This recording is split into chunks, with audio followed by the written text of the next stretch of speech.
On this day, launching entered an era of universal supremacy. The chosen humans would ascend to the floating island as professionals hunting monsters and rising to divinity. Among all professions, the Lord profession was held in highest esteem. Lin Yu was fortunate to receive the Lord profession and was randomly assigned an exclusive troop more powerful than even the top-tier soldiers in Angel. From that moment on, Lin Yu embarked on his own quest for universal supremacy. Launching Guangwu City. Mo Academy Class 7. In a bright classroom, dozens of students sat upright. At the podium, the elegant class leader Su Yi began 1 year ago. A divine miracle descended upon launching. According to statistics, over 1.08 million people nationwide were summoned by divine power to the universal floating island. Undeniably, this is a path toward eternal divinity. Though dangerous, it is irresistibly tempting. No one can predict when the next summons will occur, so we must remain ever prepared. Inside the classroom, a profound silence prevailed as every student sat upright, their faces alight with fervor. Who wouldn't desire to become divine and eternal? Su Yi continued, anyone who is at least 18 years old has the chance to be summoned to the floating island and will receive a random profession. Professions are divided into 2 categories, the Lord profession and the combat profession. Combat roles include knights, swordsmen, elementalists, hunters, clerics, among others. Their primary task is to hunt the island's monsters and elevate their own level. There is only one classification for the Lord profession, and that is the Lord himself. Their main mission is to build territories, recruit troops, expand their influence, and lead armies in the battle for the floating island world. However, the Lord profession is exceptional and exceedingly rare. To my knowledge, among the millions summoned a year ago, only slightly over 100 attained the Lord profession, a staggering ratio of 1 in 10,000. If one manages to be randomly assigned that profession, it is as if one's ancestral grave emits blue smoke. Companies and families nationwide are eager to collaborate with the Lords to develop the floating island and secure resources, including our very own academy. As her words fell, silent murmurs erupted throughout the classroom. Those of the Lord profession are simply, it is said that a highly sought-after Ling Mi, which invigorates the body and prolongs life, is now being cultivated on the floating island by the Lords. Which market? Don't ask, there is none. The Lord profession is so rare that even if they cultivate Ling Mi and bring it back, ordinary people cannot afford it. Rarity bestows value. The nation's elites are more than willing to spend extravagantly on Ling Mi. Once one becomes a lord, fortune comes effortlessly. I have made up my mind. I must become a lord. Not only will I cultivate Ling Mi on the floating island, but I will also raise fat pigs, become a pig farm magnate, and sell everything back on launching for profit. In a corner of the classroom sat a young boy with sharply defined features, a refined face, and bright eyes. His name was Lin Yu. Listening to the surrounding chatter, he rolled his eyes several times. If fate had allotted him the Lord profession, why settle for raising pigs? Instead, his ambition was to recruit troops, expand influence, and vie for dominion over the floating island. To become a deity and a regional overlord surely surpasses the allure of a pig farm magnate, does it not? Lin Yu sighed quietly. I wonder when a divine miracle will descend again, or perhaps it may never come. Divine miracles are beyond the grasp of ordinary men. Who can tell if a second summons awaits? Thus, the first batch of humans summoned to the island have become highly sought after, basking in adoration wherever they go. In this new age, professionals stand above all. Just wait a little longer. If the divine miracle fails to appear, then I shall apply to be an employee. Becoming an employee offers the chance to follow the first wave professionals to the floating island. No matter what, I must find a way to connect with that mysterious world. At that moment, Lin Yu couldn't help but cast his gaze toward the beautiful class leader standing at the podium. Class leader Su Yi was among the first summoners. It was said that she was an elementalist capable of reducing an entire building to ashes with a single fire sea technique. Suddenly, at that moment, a voice resounded in Lin Yu's mind. The journey through all realms has begun. Blue Star humans will be randomly selected to partake in the floating island trial. This is not merely a trial but a path to divinity. May those summoned cherish every step. In that instant, Lin Yu was overwhelmed with joy. The once bustling classroom fell silent, only to erupt into frenzied cheers shortly thereafter. A year later, the divine miracle from the floating island reappeared, signifying that at last the opportunity to ascend to the floating island had arrived. The miracle has appeared. This time the summons will surely choose me. I want to become a professional, a lord. Ooh, I want to raise pigs on the floating island. Exclamations rang out as the students cried out excitedly. Class leader Su Yi did not intervene, for she understood the fervor in their hearts. Had she not been among the first summoned, she too would have been as impulsive as the others. One wonders how many will be summoned to the floating island this time, and how many will be able to become lords. Su Yi murmured with both anticipation and envy. I hope that this time our academy will witness the emergence of a lord professional. On the floating island, the lord profession is truly the favored child of the rules. Tasks such as cultivating Ling Yu, forging equipment, and recruiting troops are privileges reserved solely for the lords. In contrast, combat professionals must labor in the wild against monsters, bereft of territories and troops. A moment's lapse could lead to them being torn apart by creatures. Conversely, those of the lord profession receive preferential treatment at every turn, and they are the ones with the greatest prospects for divinity, if only for a few fleeting seconds. Suddenly, dazzling beams of light burst forth from the classroom ceiling, 7 in total, each enveloping one student.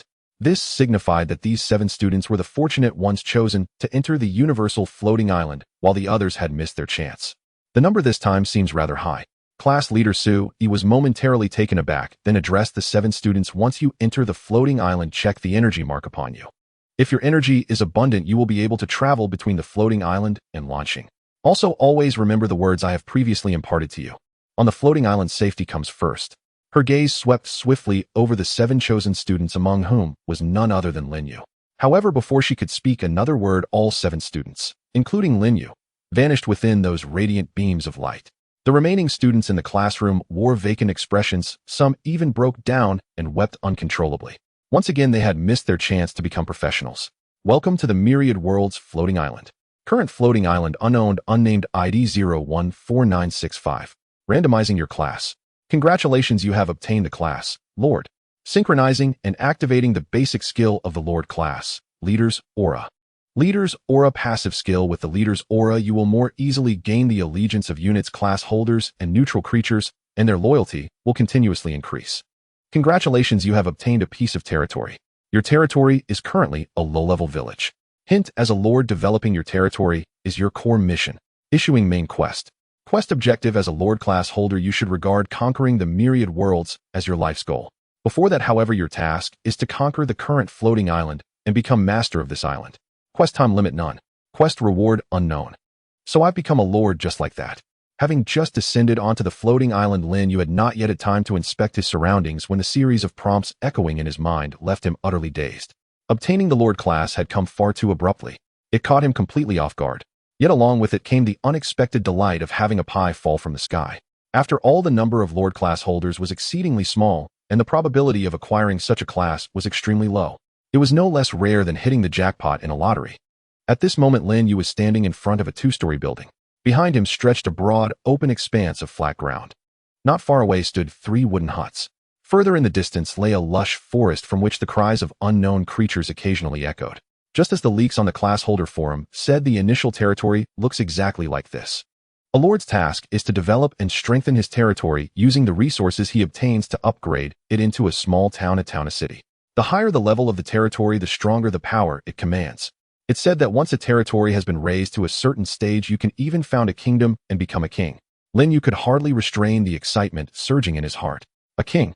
Tell me what man does not dream of ruling and dominating? This was the seductive allure of power, irresistible. Becoming a lord was the very first step toward grasping power and strength. It was no exaggeration to say that he had already soared in a single bound.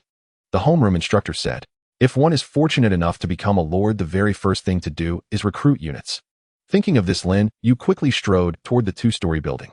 This building was the Lord Hall revealed on the forum, the core of the territory, and the place where exclusive units were recruited. In the early stages after descent, lords had no ability to protect themselves. Combat class holders such as knights, swordsmen, and elementalists came equipped with combat skills matching their classes, such as knights, swordsmanship, swordsman's, triple/fireball, and so on. Relying on these skills, combat class holders could hunt and slay monsters in the wild. In contrast, a lord's default skill was Leader's Aura, which had no offensive power at all. Whether to protect his own safety or to hunt wild monsters, a lord needed to possess units, so recruiting units was his foremost priority. There are all kinds of unit types: dragons, giants, slimes, humans, elves, goblins, and many, many more. But units are divided into only 4 ranks: low-level, mid-level, high-level, and top-tier units. The higher the rank, the greater the potential. For example, dragon-type units are acknowledged as top-tier units with a growth potential ceiling of at least the Saint Realm. Furthermore, a territory's units are also randomized. With good luck, you might roll high-level or top-tier units. With poor luck, a lord might start with low-level units. I wonder what units my territory will have. I just hope they're not low-level units. After entering the Lord Hall, Lin Yu silently intoned in his heart with a nervous mood. Recruit units.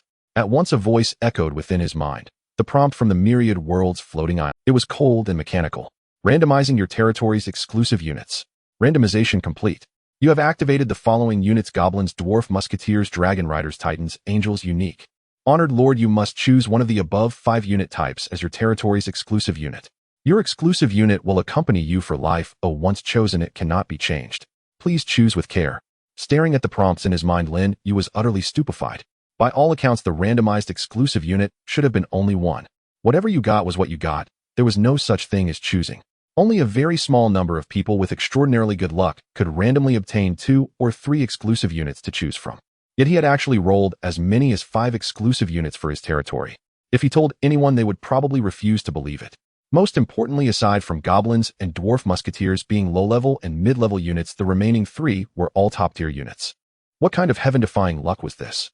If he took a screenshot and posted it on the forum, it would surely make every Lord class holder on Blue Star green with envy. Based on the information currently leaked, the more than 100 Lord class holders on Blue Star mostly possessed low-level or mid-level exclusive units. High-level units were rare. As for top-tier units, there had been no reports of any Lord obtaining them. Yet he had managed to roll 3 top-tier. It was as if thick smoke was billowing from the ancestral grave. Dragon Riders, Titans, Angels. I want all 3. Unfortunately, I can only choose one. In that instant, Lin Yu felt as though his heart were bleeding. After pondering seriously for a long time, Lin Yu ultimately chose the last unit type. Angels. He eliminated the Dragon Rider unit, first leaving Titans and Angels. Compared with Titans, the Angel unit carried an additional remark, unique. He did not know exactly what unique meant, but he could easily imagine that the Angel unit must be somewhat more special than the Titan unit. So choosing it should not be wrong. Congratulations, Honored Lord, you have obtained the territory's exclusive unit, Angels. You may now spend gold coins to recruit Angel units. Recruitment requirements. 2-winged Angel, 50 gold coins. 4-winged Angel, 200 gold coins unlocked at mid-level village. 6-winged Angel, 1,000 gold coins unlocked at high-level village. 8-winged Angel. Note, when recruiting 6-winged Angels and higher-tier Angels, there is a probability of recruiting special Angels. The recruitment probability increases as the level of your territory rises. Worthy indeed of being a unique top-tier exclusive unit. It's really expensive. Staring at the recruitment menu before him, Lin Yu felt a twinge in his teeth. The higher the rank of a unit, the more gold coins it costs to recruit. Low-level units, 5 gold coins per unit. Mid-level units, 10 gold coins per unit. High-level units, 30 gold coins per unit. Top-tier units, 50 gold coins per unit. In other words, the gold required to recruit a single top-tier unit could instead recruit 10 low-level units. Costliness was the only drawback of top-tier units. Lin Yu silently recited in his heart and opened his personal information panel. Suddenly, an ethereal panel appeared in his vision. Lin Yu. Occupation Lord. Level 0 mortal. Reputation 0. Territory low-level village unnamed. Exclusive unit Angel unique. Gold coins on 100 new Lord bonus. Fortunately, the novice welfare for Lords is 100 gold coins, or else I wouldn't even be able to recruit units. The novice welfare for combat professions is a weapon of that profession. For example, a knight's great sword, an elementalist's staff, or a hunter's bow and arrows, etc. Weapon benefits provide combat professions with the most necessary assistance to slay monsters. In contrast, the novice welfare for Lords is simply 100 gold coins. Lords are inherently not good at combat. Their main job is to recruit units and develop their territories. Therefore, receiving 100 gold coins from the floating island is quite reasonable. 100 gold coins. If it's a low-level unit, I can recruit 20 of them. However, my Angel unit is a top-tier unit, and even recruiting the weakest 2-winged Angel requires 50 gold coins. 100 gold coins are only enough to recruit 2. Lin Yu couldn't help but feel a bit envious of those Lords with low-level units. It's simply because they are cheap. With the same resources, low-level Lords can have 10 times the unit scale compared to top-level Lords, allowing them to establish a legion much more quickly. As for their combat power, that's another matter altogether. Without hesitation, Lin Yu immediately chose to recruit. He spent all 100 gold coins. Without a hint of hesitation. Almost at the same time, a black hole appeared in the center of the Lord's Hall. Moments later, 2 figures radiating white light flew out from the black hole. Both were female angels, with long golden hair, tall statures, and faces so beautiful that they were flawless. They were also clad in a complete set of silvery battle armor, wielding matching angel swords. They exuded an extraordinarily noble and holy aura, giving a feeling that they could not be desecrated. Furthermore, contrary to Lin Yu's expectations, they had 2 snow-white wings sprouting from their backs. A pair of angelic wings, the hallmark of the 2-winged angels. Greetings, my lord. The 2 beautiful angels flew out of the black hole, bowing to Lin Yu with expressions of respect. As the lord who recruited them, Lin Yu would naturally receive their loyalty. This was beyond doubt. No need for excessive formalities. Lin Yu took a deep breath. His gaze swept over the beautiful and delicate faces of the two angels, and he opened their information panels for viewing.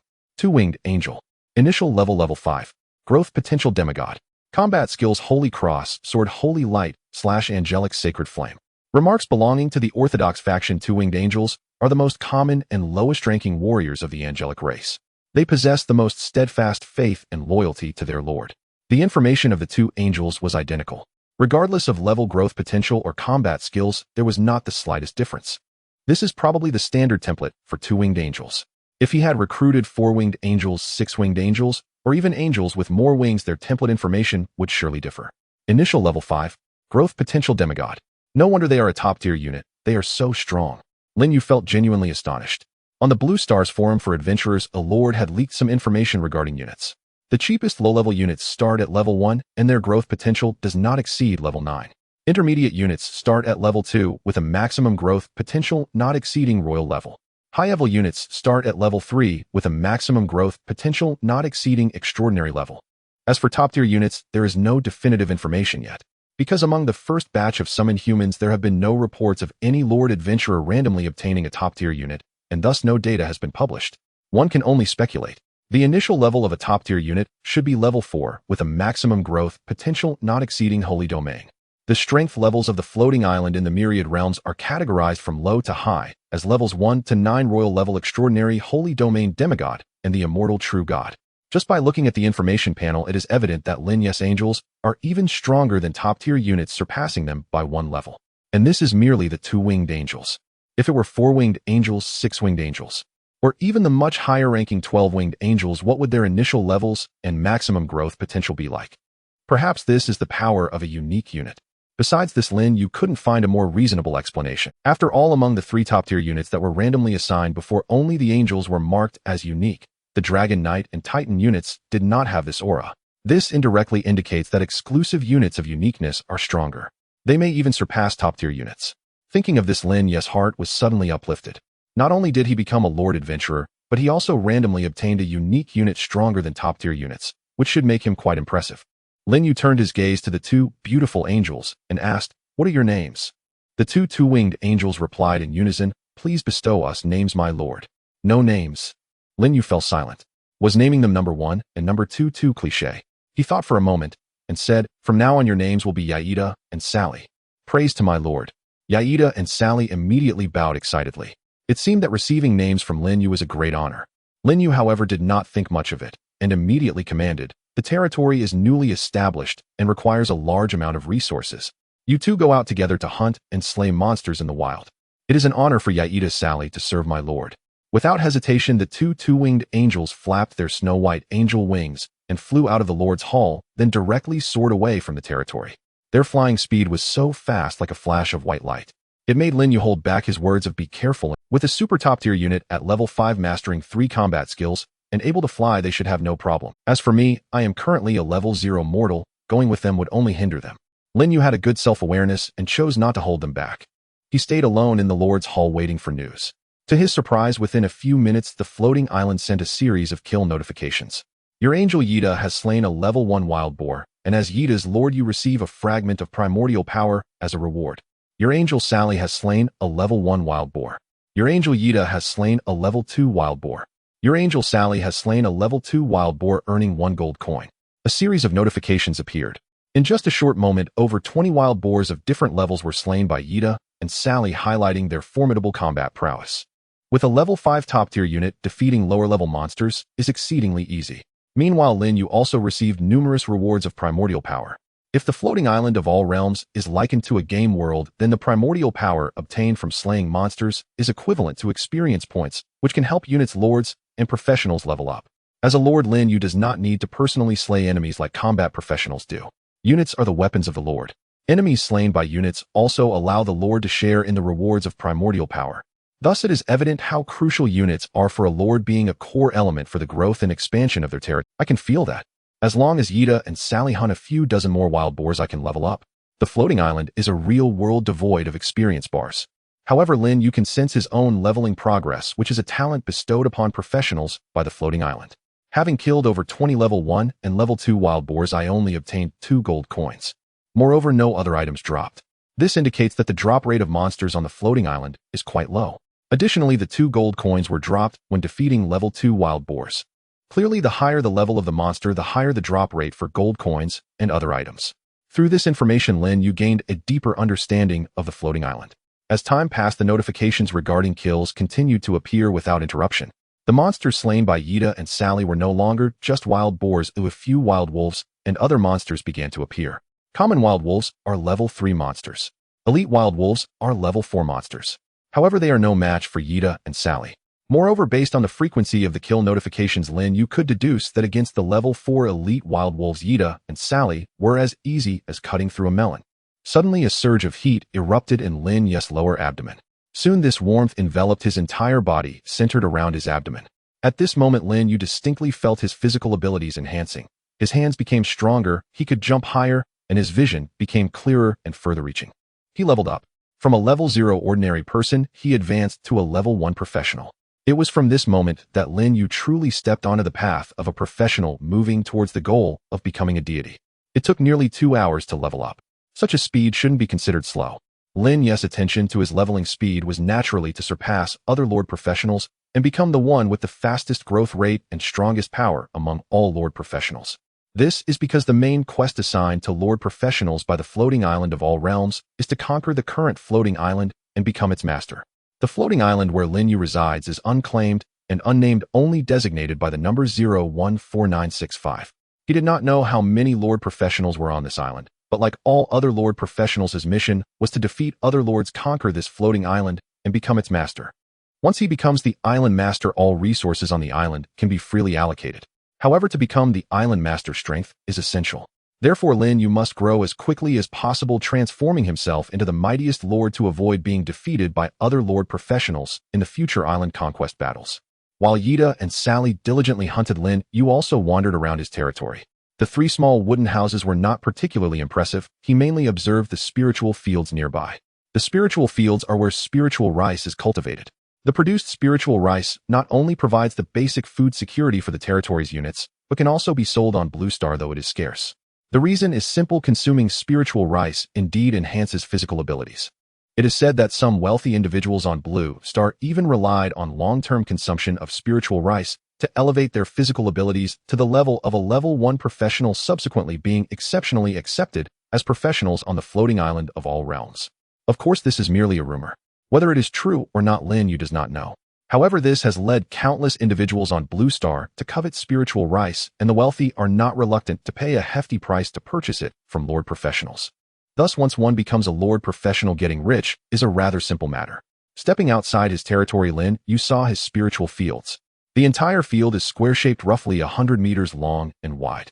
The spiritual field is enveloped in a gentle white light.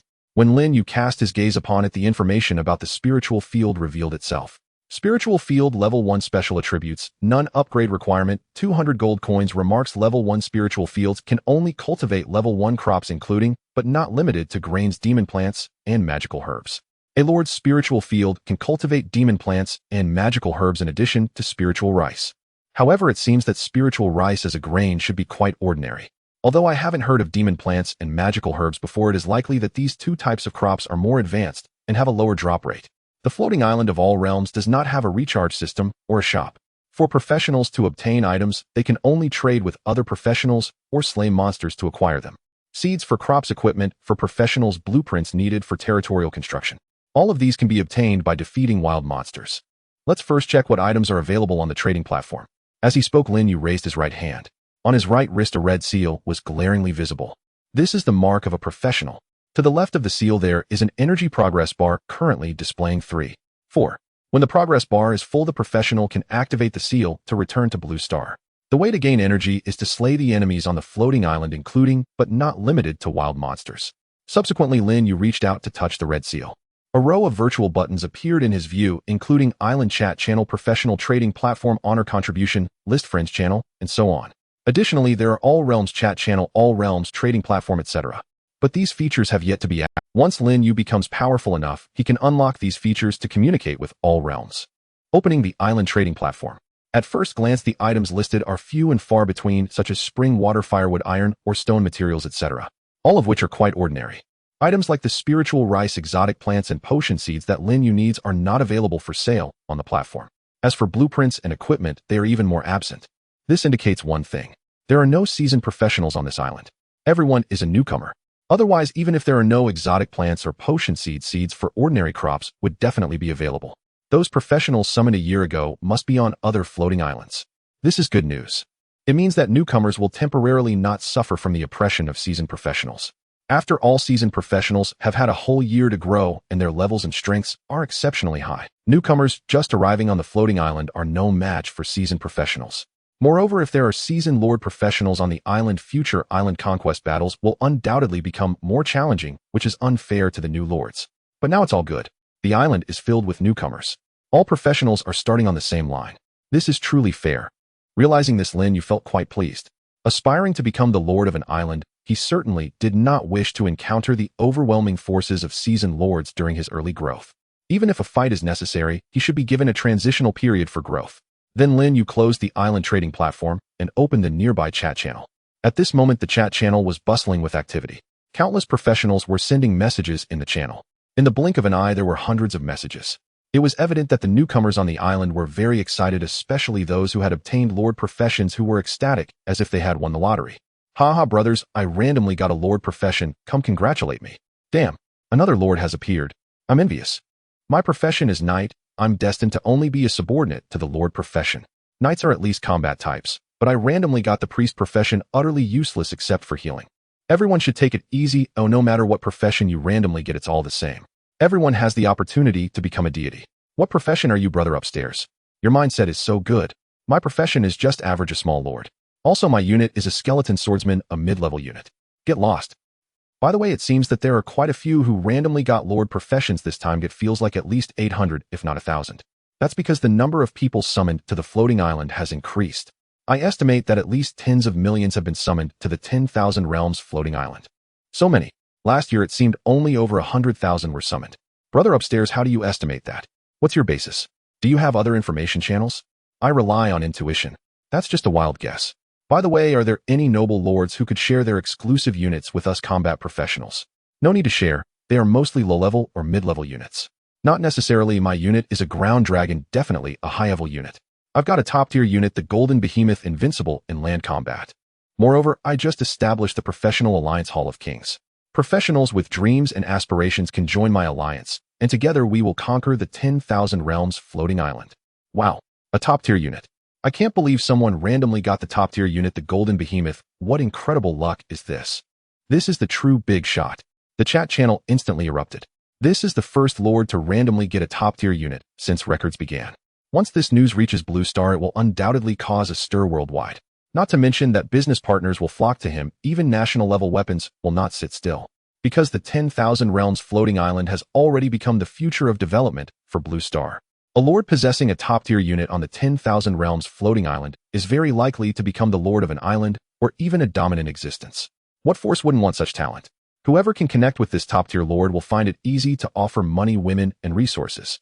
No one would doubt the growth potential of this top-tier lord. A big shot is a big shot. Not only did he randomly get a top-tier unit, but he also immediately established a professional alliance. He has fortune, means, and foresight. He will certainly achieve great things in the future. It's possible that the future island lord of this floating island will be you, Big Shot. Big Shot, I'm also a lord professional and have applied to join your Alliance Hall of Kings. Please approve me. I've joined too. Count me in. Following a top-tier lord, my future is limitless. Soon a large number of professionals joined the Alliance Hall of Kings in a short time. At the same time, many new alliances were established. The number of joiners was not small, but no alliance could compare to the Hall of Kings. The number of professionals in the Hall of Kings was almost equivalent to the total of all other alliances, showcasing the appeal of a top-tier lord. Has the number of people already surpassed 1000 so quickly? So exciting. With the top-tier unit, the Golden Behemoth, and the strongest alliance on the island. In the future island conquest battles, I am sure I can become the ultimate victor. On the floating island, in a vast plain with no end in sight, a seemingly ordinary young man stood in his village territory, laughing excitedly. The position of island lord belongs to me. The young man's expression was one of arrogance. As a one-faken top-tier lord, he was fully qualified to be boastful. Confidence is one thing, but the development of the territory must not be neglected. Only when I become the fastest growing and most powerful lord on the island will the professionals in the alliance truly respect me. If the territory does not develop, don't even talk about respect, there's a chance I could be taken down by some professionals with ulterior motives. Thinking of this, the young man dared not be slack. He immediately ordered the 2 golden behemoths that were resting nearby to continue hunting. These 2 golden behemoths were all over 10 meters tall with a golden yellow body, and their muscles were exceedingly strong, giving a sense of immense pressure. Receiving the order, the 2 golden behemoths did not hesitate and swiftly left the territory to hunt. In no more than 2 or 3 hours, I will be able to level up to level 1 and become a real professional. Such an upgrade speed is unprecedented. It can only be said that the golden behemoth is indeed a top-tier unit. The young man grinned widely as he watched the 2 golden behemoths vanish into the distance. Outside the territory, Lin Yu calmly turned off the chat channel. Upon learning that a lord had randomly acquired a top-tier unit, he was not surprised. In this vast world, there will always be others like him who have been favored by the goddess of fortune. Finally, a top-tier lord has appeared. Moreover, this is a resourceful top-tier lord who established an alliance at the outset and, leveraging the allure of top-tier units, has recruited numerous professionals. Despite these claims, Lin Yu spoke in a calm tone, showing no signs of panic. The emergence of the golden behemoth lord only served to provide him with greater motivation to advance, nothing more. After all, his angelic units were mythical level beings, his unique, exclusive units. How could they possibly compare to the golden behemoth? When he commanded an army of 1,000,000 angels, he was confident he could sweep away the golden behemoth lord and his alliance, the Hall of Kings. Lin Yu thought no further. He turned and returned to his territory. He did wish to plant some crops in the spiritual fields, but unfortunately, he had no seeds, and no one was selling any on the platform, so he could only hope that the 2 beautiful angels would bring back some loot from their hunts. By afternoon, Yida and Sally had been hunting for several hours. The number of monsters they had slain had exceeded. Most of the time was spent searching for monsters. Had they encountered a steady stream of monsters they could have killed, Lin Yu prepared to summon them back to the territory. The Lord could communicate mentally with his units, allowing him to issue commands without being face-to-face. The purpose of recalling the 2 angels was twofold: to allow them to rest, and to utilize the gold they had collected to summon new angels. Just then, a series of hey yo sounds suddenly rang out outside the territory. The sounds grew closer, evidently approaching the territory. Lin Yu immediately arrived at the entrance of the Lord's Hall, gazing into the distance. He was not worried that enemies were invading his territory. This was because a previous lord had revealed on the professional forum that territories typically wouldn't be subject to active attacks from floating island monsters until they upgraded to a town. This was a hidden protective measure from the floating islands for the lord professions, preventing them from failing prematurely. It's Yida and Sally. Looking in that direction, Lin Yu immediately spotted his 2 angels. They flapped their pure white angelic wings, flying in midair, radiating a holy white light, appearing exceptionally beautiful and eye-catching against the green backdrop.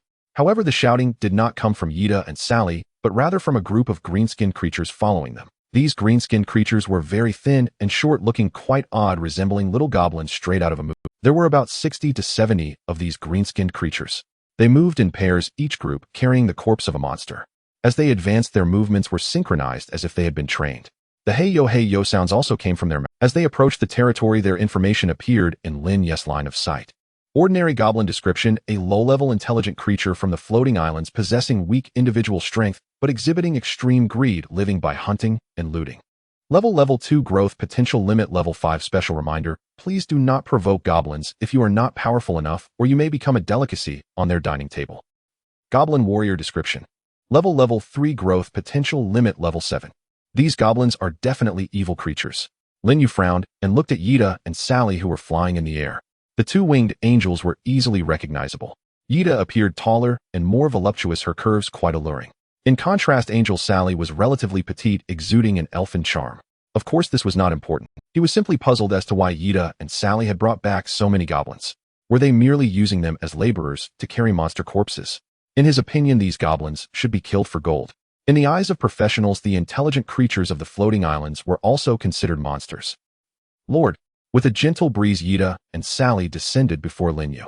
As for the goblins, they obediently stacked the monster corpses in a nearby square, then gathered together and knelt down in Lin Yu's direction. There was no noise, no panic, and no goblins fleeing. They behaved like a group of tamed pets, very obedient. Lin Yu questioned, Yida, what is the deal with these goblins? Yida respectfully replied, reporting to you, my lord, under the guidance of faith, these humble, intelligent beings have become followers of the holy light. Whose followers? Lin Yu frowned again. As a lord, he absolutely did not wish for any so-called followers to exist in his territory. Even angels he recruited should not worship other deities as it would greatly affect his authority as a lord. However, what Lin Yu did not expect was that after he finished speaking, Yida raised her golden eyes and looked at him with utmost reverence, saying, "Of course they are your followers. My lord, you are the supreme lord of the holy light, the origin of the faith of sanctity and light. These weak beings, including us all, worship you and are loyal to you." Lin Yu's expression was one of astonishment. When did he become the lord of holy light? Could it be that by summoning angels, and since angels are the only unit type, he has inadvertently become the deity of their faith? It seems that this is the only explanation. Lord of Holy Light, the origin of divine faith. This title is indeed impressive. Unfortunately, I am currently only a novice practitioner, and being given such a title feels rather awkward. If I were an eternal true god, that would be impressive. But regardless, this is good news. At least I do not have to worry about conflicts between lordly authority and divine. Previously, Lin Yu believed that the Lord of Holy Light of the angelic faith was some deity. Naturally, he was concerned about whom the angels he summoned would obey when conflicts arose between lordly authority and divine faith. Now he knows that the one who holds the faith of the angels is himself. So there is nothing to worry about. Seeing Lin Yu looking at the goblins gathering in the distance, Yida quickly explained, "My lord, under the purification of the holy flame, these humble, intelligent beings have become your fervent believers. Although they are weak, they still have some utility at this stage. As their deity, you can command them to do anything." Yida mentioned that she and Sally used the angelic holy flame to purify the souls of these goblins forcibly, making them believe in Lin Yu while also elevating their faith level to fervent. Faith is loyalty. Fervent believers mean that these goblins will be utterly loyal to Lin Yu. Even if commanded to die, they would willingly go. Then Yida added, "The faith power provided by these goblins can also increase the probability of you becoming a god in the future."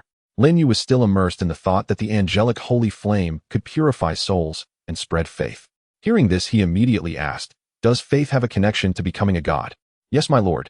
Yida respectfully replied, "Faith is a shortcut to becoming a deity, much simpler than comprehending the laws to attain divinity. The more followers you have and the higher their faith level, the greater your chance of becoming a god." Lin Yu's heart was invigorated. Becoming an eternal deity is his dream. It is also the goal of countless practitioners. How could he not be pleased to unexpectedly discover a path to God? At this moment, he suddenly asked, "You just mentioned comprehending the laws to become a god. Does that mean there are at least two types of deities in the world, one being the deity of faith and the other being the law deity?" "My lord is wise." Yida timely praised him. Lin Yu continued, "Then compared to the law deities, which type of deity is stronger, the deity of faith or the law deity?" Yida explained, "The strength of a deity of faith depends on the number of followers.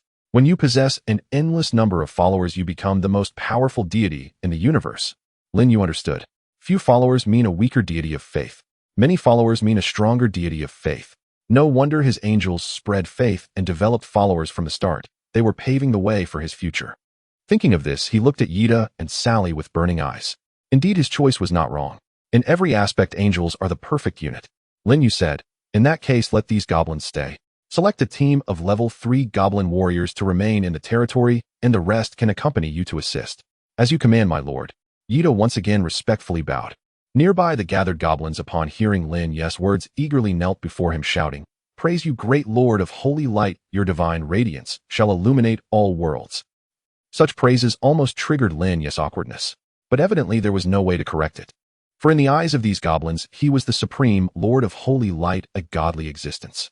This is faith, a terrifying power that is immensely corrupting and can twist the soul. However, when faith is in his grasp, Lin Yu felt a thrill from wielding this power, bringing him an inexplicable pleasure at all times. Not resting, Lin Yu raised an eyebrow, looking at the alluring and beautiful Yida. The petite and cute Sally stood nearby. The two angels just returned and are already preparing to go out hunting again, leaving no time for rest. Yida respectfully said, "My lord, the faith of holy light provides our angelic hearts with an endless source of power, and ordinary battles do not fatigue us." "Then at least eat something." Lin Yu spoke again. Yida replied, "My lord need not worry that we will go hungry. Although we appear to be flesh and blood, we are actually spiritual beings, and the elemental magic of the world serves as our food."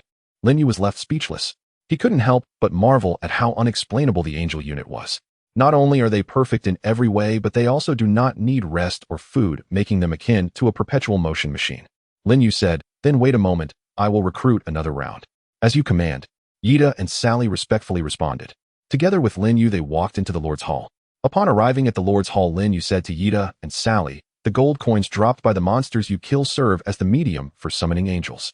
The more gold coins you gather, the more and stronger angels I can summon. Is that so? Yida and Sally's eyes lit up, revealing their strong desire for gold.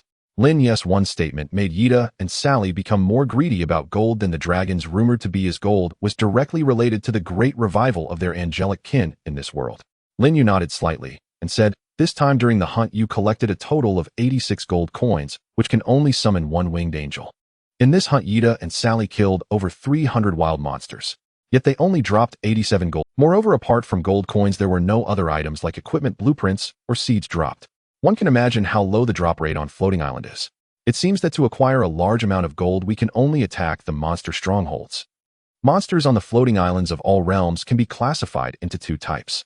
One type consists of beast-like monsters such as wild boars and wolves with relatively low intelligence.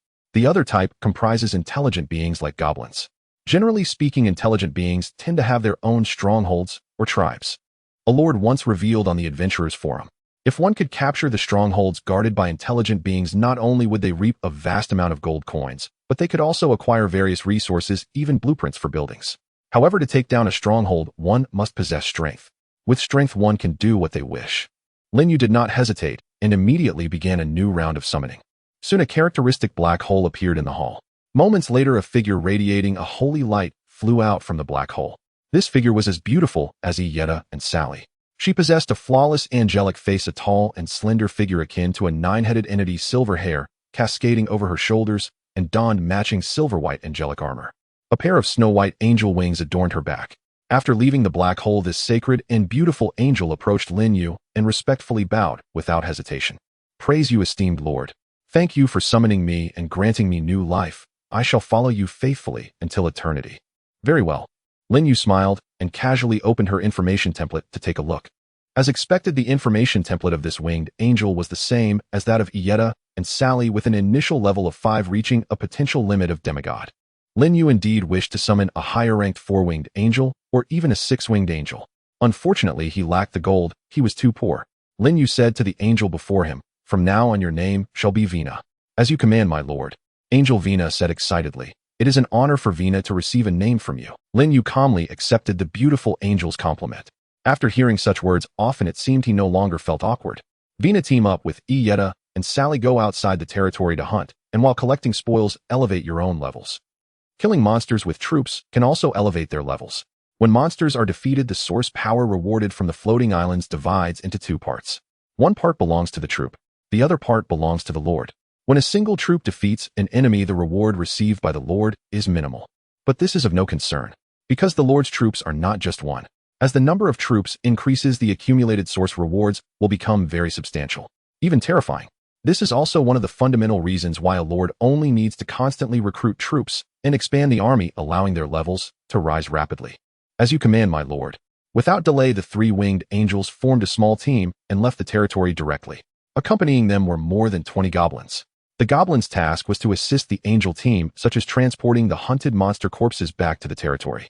After they left, fewer than 10 goblins remained in the territory. All of them were level 3 goblin warriors. As for the other goblins, over 60 in total, they had long since left the territory with the task of bringing back the monster corpses hunted by Yida and Sally. Monster corpses still have some usefulness. After decomposition, they can yield edible beast meat and a few valuable monster materials. At this moment, the goblin warriors left in the territory were decomposing the monster corpses piled up in the square. Soon a considerable amount of beast meat and hides had accumulated nearby. When noon arrived, Lin Yu waved to summon a goblin warrior. The goblin warrior knelt directly before Lin Yu, their forehead pressed against the ground, appearing very devout. "Great Lord of Holy Light, do you have any commands?" Lin Yu said, "I'm a bit hungry. I'll roast some beast meat for me." "As you wish." The goblin warrior quickly got up and hurried off to roast meat. Seeing this, the other goblin warriors showed expressions of envy. To roast meat for the god of their faith is a matter of great honor. And it must be said that goblins have quite a knack for solving their food problems. They managed to find dry wood and tinder from somewhere and quickly obtained fire through friction. Then they piled on the firewood and skewered the beast meat, all in one go. Half an hour later, a wooden plate of golden, oily beast meat was respectfully presented to Lin Yu by the goblin warrior. Lin Yu was not afraid of poisoning. He took it and began to eat. The goblin's fervent faith in Lin Yu was not just idle words from Yida. Lin Yu could feel it himself. There existed an invisible thread connecting him to these goblins. Mysterious energy flowed through these threads into Lin Yu's body. After inquiring with the floating islands of all realms, Lin Yu learned that these threads are called faith lines, and the energy transmitted is the power of belief from the goblins. Faith equals loyalty. As fervent believers, how could they harm him? Based on facts, Lin Yu could completely trust these goblin followers. At least that is how the floating islands of all realms responded. Lin Yu took a few bites of the beast meat and said to the goblin warrior who stood beside him, drooling and waiting for orders, "If you are hungry, go roast some meat for yourselves. It is what you earned through your labor." The goblin warrior quickly knelt down, their body trembling with excitement. "Praise you, great and benevolent Lord of Holy Light. May your glory forever protect the humble goblins." "Go." Lin Yu waved his hand. Is he benevolent? No, he simply did what a lord should do. He not only wants his subjects to be well fed, but also to provide them with proper housing. If the subjects are not satisfied with life in the territory, how can the territory develop? The territory has only 3 wooden houses which cannot accommodate over 60 goblins. More wooden houses must be built. After all, the number of troops and subjects will only increase in the future. To develop the territory, such foundational buildings are indispensable. However, the rules of the floating islands dictate that any construction must use blueprints. What Lin Yu lacks most right now are blueprints. Just as Lin Yu was feeling troubled, a prompt for monster kills suddenly caught his attention. Your angel Vina, Ieta, and Sally have surrounded and killed a level 7 lord monster, the silverhorn snake, earning 10 gold coins, a piece of leather armor, and a blueprint. This is a boss drop. Not only did we obtain a blueprint, but we also received a piece of equipment. Lin Yu was overjoyed, truly getting what he wished for. Lin Yu immediately contacted Ieta, asking her to bring back the exploded blueprint. During this time, Lin Yu was eating roasted meat while checking the information about the wood cabin. Wood cabin level: low-level occupants allowed 10 people. Next level intermediate. Wood cabin upgrade requirements: 200 units of wood, 100 units of stone. I have no reserves of wood and stone in my territory. However, I can trade food on the platform with other professionals. If that doesn't work, I'll have the goblins in my territory collect stones and cut wood. Let's first see what blueprints Ieta and the others retrieved. Lin Yu did not have to wait long. About 5 minutes later, a white figure flew across the distant sky, pure and beautiful. It was the winged angel Ieta. My lord. Moments later, Ieta descended from the sky, respectfully handing Lin Yu a blueprint, a piece of leather armor, and over 20 golden coins. Lin Yu immediately asked, did anyone get injured while killing that level 7 boss monster? Ieta shook her head and said, my lord, rest assured, no one was injured. Even with my personal strength, I could contend with that boss monster alone. Together with the 3 of us, it was an easy task to defeat it. This made Lin Yu deeply understand what a unique top-tier unit was. A level 5 winged angel can withstand a level 7 boss monster. This is what angels are. That's good. In any case, we must pay attention to safety while hunting outside. We understand, my lord. Ieta responded respectfully, her eyes full of emotion. Lin Yu then led Ieta into the Lord's Hall behind him. Previously, when he summoned the angel Vina, he still had 27 coins left. This time, with Ieta bringing back 24 more coins, he now had a total of 51 coins, just enough to summon another winged angel. Soon the summoning was complete. Another beautiful winged angel appeared before Lin Yu. The new angel looked exactly like Ieta and the others. Dressed in silver-white armor, wielding an angelic sword engulfed in golden flames with a pair of snow-white angel wings on her back, she was not only beautiful and pure, but also exuded an elegant demeanor. Lin Yu named the new angel Xiao Shi. Without wasting time, he had Xiao Shi join the angel squad to accompany Ieta and others on their hunt. After the 2 angels left, Lin Yu said to himself, the number of angels is continuously increasing. Naming them will become a troublesome task in the future. Lin Yu could see that every angel that received his name was genuinely excited and overjoyed, viewing it as an unparalleled honor. However, Lin Yu was not a naming machine and his inventory was limited. It was impossible to bestow a name on each angel. Not to mention whether he had that many names, simply remembering them all was an issue. Lin Yu shook his head, no longer thinking about it. He then took out the blueprint and leather armor that Ieta had submitted. The blueprints and equipment retrieved from monster kills came in 2 states: identified and unidentified. Blueprints and equipment in an unidentified state require identification before they can be used. Generally speaking, such blueprints and equipment are high-quality goods. The blueprints and leather armor in Lin Yu's hands were considered ordinary. This was because Lin Yu could see their information at a glance. Territory building: blueprint type, warehouse, usable times: once construction requirements, 300 units of wood, 200 units of stone, 50 units of iron, or special reminder, a warehouse is an essential building for territory development. Its purpose is to store your territory's resources. Food stored in the warehouse will not spoil. Snake armor type, defensive equipment, defense level 7, durability 100, special effect, can intimidate ordinary snake type monsters of level 7 or below. Description: this is a leather armor made from the skin of a Lord-level silver horned snake, possessing remarkable defensive power. Additionally, once worn, you can move freely among snake hordes. After all its equipment dropped by a Lord-level monster, it's not bad at all. Not just not bad, it was excellent. It should be noted that the defense level of the snake armor is as high as level 7. Professionals have just arrived on the floating island and most are still at level 0. It's extremely rare to find someone who has advanced to level 1. Equipment that matches a level 7 professional cannot be considered inferior. At this stage, this snake armor is truly top-notch. A combat professional wearing it can completely dominate the wilderness. Ordinary low-level monsters cannot even break its defense. Moreover, it has a special effect that intimidates ordinary snake-type monsters. Calling it a newbie artifact would not be an exaggeration. However, that blueprint left Lin Yu feeling both pleased and disappointed, because he had hoped to obtain the wood cabin blueprint to build more cabins for the goblins in his territory. But this blueprint turned out to be a warehouse blueprint. The joy came from the fact that the warehouse blueprint is more valuable than the wood cabin blueprint. With a warehouse, he could store food and other resources so that they don't spoil before consumption. Thus, the warehouse plays a significant role. After that, Lin Yu put away the warehouse blueprint.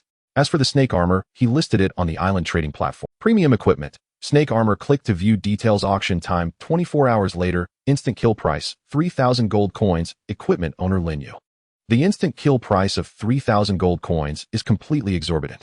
Looking at all the professionals on the island, not a single person could afford it. The only result of listing it on the trading platform would be for others to watch. And this was precisely Lin Yu's goal. He was creating hype. Those professionals who wanted this premium equipment would naturally begin to save money and resources in anticipation of the equipment auction in 24 hours. By then, the snake armor could fetch an even higher price. Of course, if someone were to offer 3,000 gold coins to instant kill the snake armor within 24 hours, Lin Yu would be even happier. With the launch of the serpent armor, the chat channel within the island was immediately abuzz. The astronomical price of 3,000 gold coins for a flash sale pushed this equipment to the top of the platform. Professionals entering the trading platform could see it at a glance. Wow, it's actually a level 7 equipment. We just arrived at the floating island a few hours ago, and someone already dropped such a high-level item. Heavens, I'm still a level 0 newbie. Don't be sad, I'm also level 0. Everyone knows that leveling up on the floating island is difficult. To reach level 1, you must defeat hundreds of low-level monsters. It can be concluded that the vast majority of professionals on the island are still level 0. Indeed, even if there are professionals who have reached level 1, they are extremely rare. I just want to know how such a level 7 equipment was dropped. Who knows? The most important thing is that this is not an ordinary item, but a premium piece of equipment with special effects. At this stage, such a defensive equipment is undoubtedly a divine artifact. Especially for combat professionals, its value is no less than that of acquiring a top-tier unit. The owner of the equipment, Lin Yu, who is he? I don't know, but he must be a big shot. Perhaps he's another lord who has randomly acquired a top-tier unit. The emergence of the serpent armor shook the entire floating island, drawing countless professionals to the island's chat channel to discuss it passionately. As the serpent armor incident continued to develop, Lin Yu's name became increasingly known among professionals, with many speculating that he was a top-tier lord. However, at that moment, the already famous golden behemoth lord appeared on the island. His comments in the chat channel instantly overturned the professionals' assumptions about Lin Yu's identity. Lin Yu is most likely just a lucky combat professional. The probability of him being a top-tier lord is not high. This is because the initial level of top-tier units is level 4, making it impossible for him to defeat level 7 wild monsters, unless he possesses a large number of top-tier units. But the problem is that the recruitment price for a top-tier unit is 50 gold coins. Everyone has just arrived at the floating island who has that much gold to recruit a large number of top-tier units. So I conclude that Lin Yu is just a lucky guy. He must have accidentally picked up this serpent armor while hunting in the wild.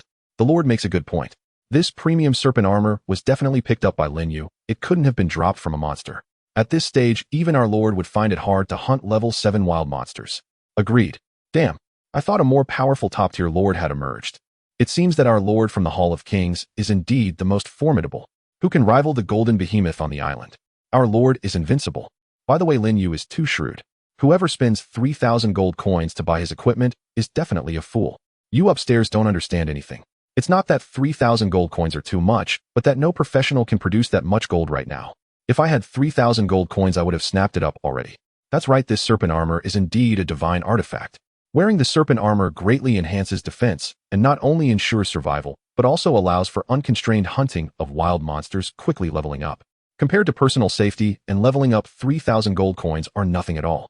A special defensive equipment with a level of 7 can be used for at least 1 to 2 months without needing replacement. If I weren't short on gold, I wouldn't hesitate to buy it at 30,000. Those who understand the value of this equipment are truly visionary. With this statement, the number of people who were enthusiastic about the serpent armor increased, even more indirectly affecting Lin Yu's fame, which was nearly catching up to that of the young lord with the top-tier unit, the Golden Behemoth.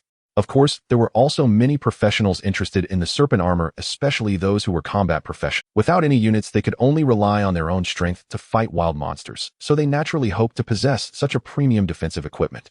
Meanwhile, a large number of professionals were applying to add Lin Yu as a friend, with various private messages. Some even offered 50 million and a villa to trade for the serpent armor, with Lin Yu stating that the exchange would take place once they returned to Blue Star. Of course, there were also those who resorted to threats claiming to be top-tier lords who had memorized Lin Yu's name, insisting that the Green Mountains remain and the waters flow. In short, some people's attempts to acquire the serpent armor were endless. As for these private messages, Lin Yu blacklisted each one he received and rejected all friend requests, as he did not want to be constantly disturbed by notifications. The hype is very successful. Tomorrow I will auction the serpent armor. If the price is satisfactory, I will sell it. If not, I will let it pass. In short, I want to maximize the value of the serpent armor. As he spoke, Lin Yu casually closed the island chat channel and continued browsing the trading platform beside him. He planned to exchange beast meat for a batch of wood and stones to build a warehouse. Actually, Lin Yu had considered equipping the serpent armor himself, but in the end he chose to give it up. Firstly, as long as he stays within his territory before it reaches town level, he would be safe. Not needing to participate in battles, he temporarily did not require any equipment. Secondly, with the combat power of people like Ieta and others, it would not be difficult to drop a second serpent armor. Finally, and most importantly, selling the serpent armor to exchange for gold coins to summon angels would maximize its value. Once the angel squad expands, would he have to worry about not having equipment to wear? After a morning passed, the items on the trading platform increased significantly. The most common items are the wood and stone needed by lord professionals, followed by iron ore. Additionally, there are many food items listed. Lin Yu discovered that many professionals selling these items wanted to trade for gold coins. This is because the value of gold coins is higher. Lord professionals need gold coins to summon units, which means gold coins are extremely important and will not depreciate at any time. Having gold coins in hand also allows for easy exchange for desired items. Additionally, some professionals are exchanging resources. This is because the geographical environment of the floating island is not uniform. It has jungles, deserts, grasslands, and gobi, etc. And the corresponding wild resources also differ. The differences in wild environments and resources gave Lin Yu the opportunity to barter. Without hesitation, he immediately listed the beast meat obtained from the goblin warriors on the trading platform using food to exchange for the wood, stones, and iron ore he needed. In a prairie area of the floating island, a young man wore a sullen expression. Damn it! Not only did he reject my proposal, but he also blacklisted me. The young man was visibly angry. After all, he was a lord with a top-tier unit, and he was also the well-known leader of the Hall of Kings. How could he be so despised? You wait and see, Lin. The young man spat out harsh words with malice. As a lord possessing top-tier troops, he believed he had the right to say such things. When he contacted Lin Yu earlier, Lin expressed that he could exchange a vice leader position in the Hall of Kings for the serpent armor in Lin Yu's possession. In his view, Lin Yu would be gaining from this deal.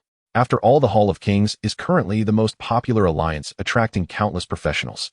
Ordinary people have difficulty even joining. In the future, with his status and strength as a top lord, he would definitely be able to make the Hall of Kings the strongest professional alliance on the island. To acquire such a vice leader position in an alliance, he only needed to offer a piece of equipment in exchange. Isn't that akin to receiving a windfall from the heavens? However, Lin Yu rejected him. Not only did he refuse, but he also blacklisted him. Truly ignorant and arrogant without a shred of foresight. Such an exquisite defensive equipment. If I had my golden behemoth, where it would undoubtedly dominate those wild monsters. What a pity. The young man was furious, but could only helplessly complain as he had no way to grasp the whereabouts of the owner of the serpent armor, not even knowing where Lin Yu was on the island. If he had known, he could have taken covert actions. In 24 hours, the serpent armor will be auctioned off, though I need to think of a way. That's right. The number of members in the Hall of Kings has surpassed 100,000. With so many alliance members. As the lord, do I still need to worry about not getting gold coins? If each member pays a gold coin as a membership fee to me, that would be over 100,000 gold coins. The young man inhaled sharply. Over 100,000 gold coins, how many golden behemoths would that recruit? But just then a notification appeared in his mind from the floating island of all realms. The maximum limit of gold coins that lord professionals can obtain through crowdfunding or borrowing is 10,000 coins. The primary means of acquiring gold coins is through hunting wild monsters, defeating enemies, and normal item trading. The young man's mouth twitched. 10,000 gold coins seemed like a lot, but it wouldn't be long before such a sum became insignificant. Sure enough, the floating island would not allow him to exploit bugs. While having something is better than having nothing, I can establish a core team within the alliance and promise to improve the treatment of core members in the future. This way, charging a gold coin as a membership fee shouldn't be a problem. Moreover, it won't affect other ordinary members within the alliance.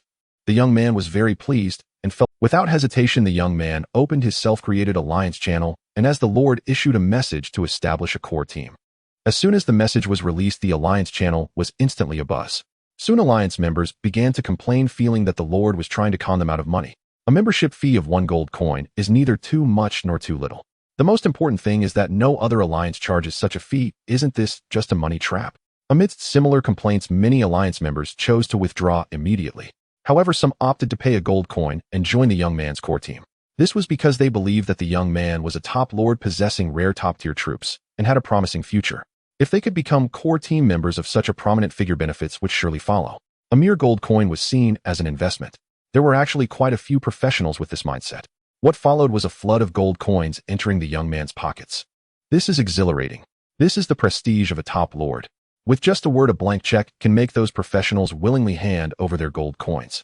The young man was so excited that he felt as if he had opened the door to a new world instantly filled with creative ideas for extracting more from the alliance members.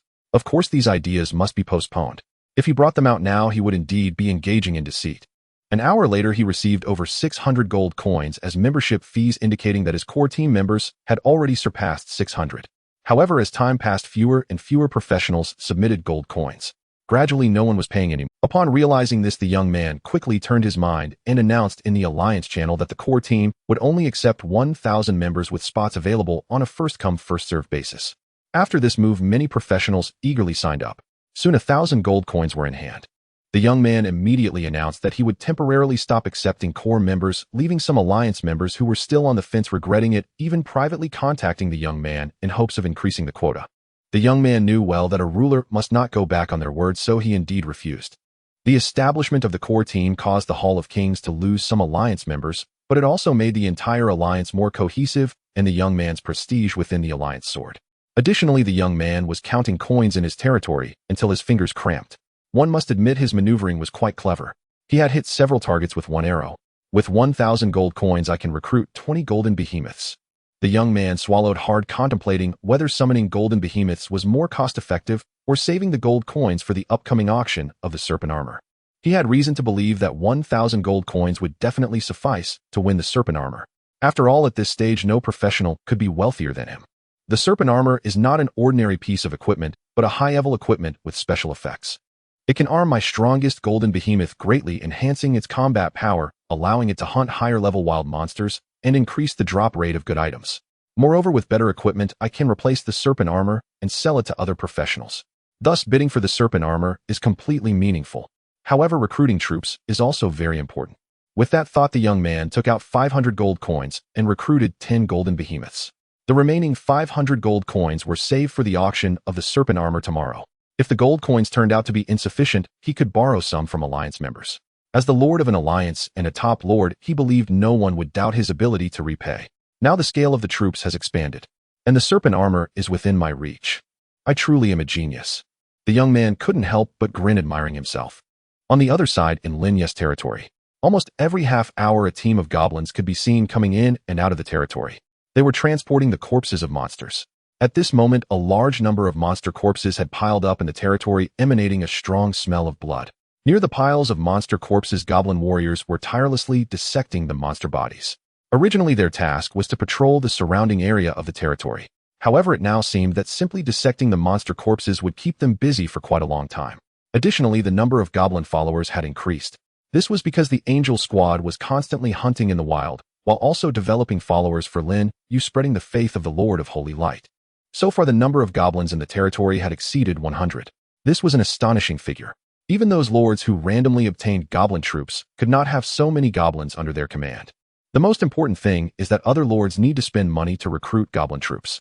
Lin Yu recruits goblins using faith. He has not paid any price, at most just providing food and shelter. As for food, Lin Yu's territory was not lacking. Hundreds of wild monster corpses could be dissected into thousands of units of beast meat, enough for the goblins to eat for quite a while. Moreover, as the hunting work of the Angel Squad continues, the food acquired by the territory will only increase. Therefore, the issue of food shortage does not exist at all. Not only that, but Lin Yu also has surplus food trading on the trading platform, and the transactions are going very smoothly. 1 unit of meat can be exchanged for 1 unit of wood. 2 units of meat can be exchanged for 1 unit of stone. 3 units of meat can be exchanged for 1 unit of iron ore. Among these 4 basic resources, the value of food and wood is roughly equivalent. Stone is slightly more expensive and iron ore is the most expensive. After spending 850 units of beast meat, Lin Yu successfully obtained 300 units of wood, 200 units of stone, and 50 units of iron ore. This meant that the construction conditions for the warehouse had been met. Without hesitation, Lin Yu went to an empty area in the territory, took out the warehouse blueprint, and chose to use it. Instantly, the blueprint transformed into a golden light, merging into that empty space. In just a few seconds, a warehouse appeared out of thin air in front of Lin Yu. Just as Lin Yu was about to marvel at the miraculous power of the floating island's rules, the goblin warriors nearby, who were dissecting monster corpses, began to shout loudly, proclaiming, "This is the Lord's miracle." Shouting in unison, they knelt before Lin Yu, their expressions filled with fervor. For Lin Yu was their god of warehouse. Level low. Resource capacity 100000 units. Next level intermediate warehouse. Upgrade requirements 1000 units of timber, 500 units of stone, 300 units of iron ore. A reserve of 1000 units should be sufficient for now. As he spoke, Lin Yu began storing the beast meat, beast skin, scales, and fangs obtained from the decomposed goblin warriors into the warehouse. With the warehouse, the beast meat and other food can be preserved indefinitely. There's no need to worry about spoilage or deterioration. This effect is very practical and resolves Lin Yu's current dilemma. I have over 2600 units of beast meat now.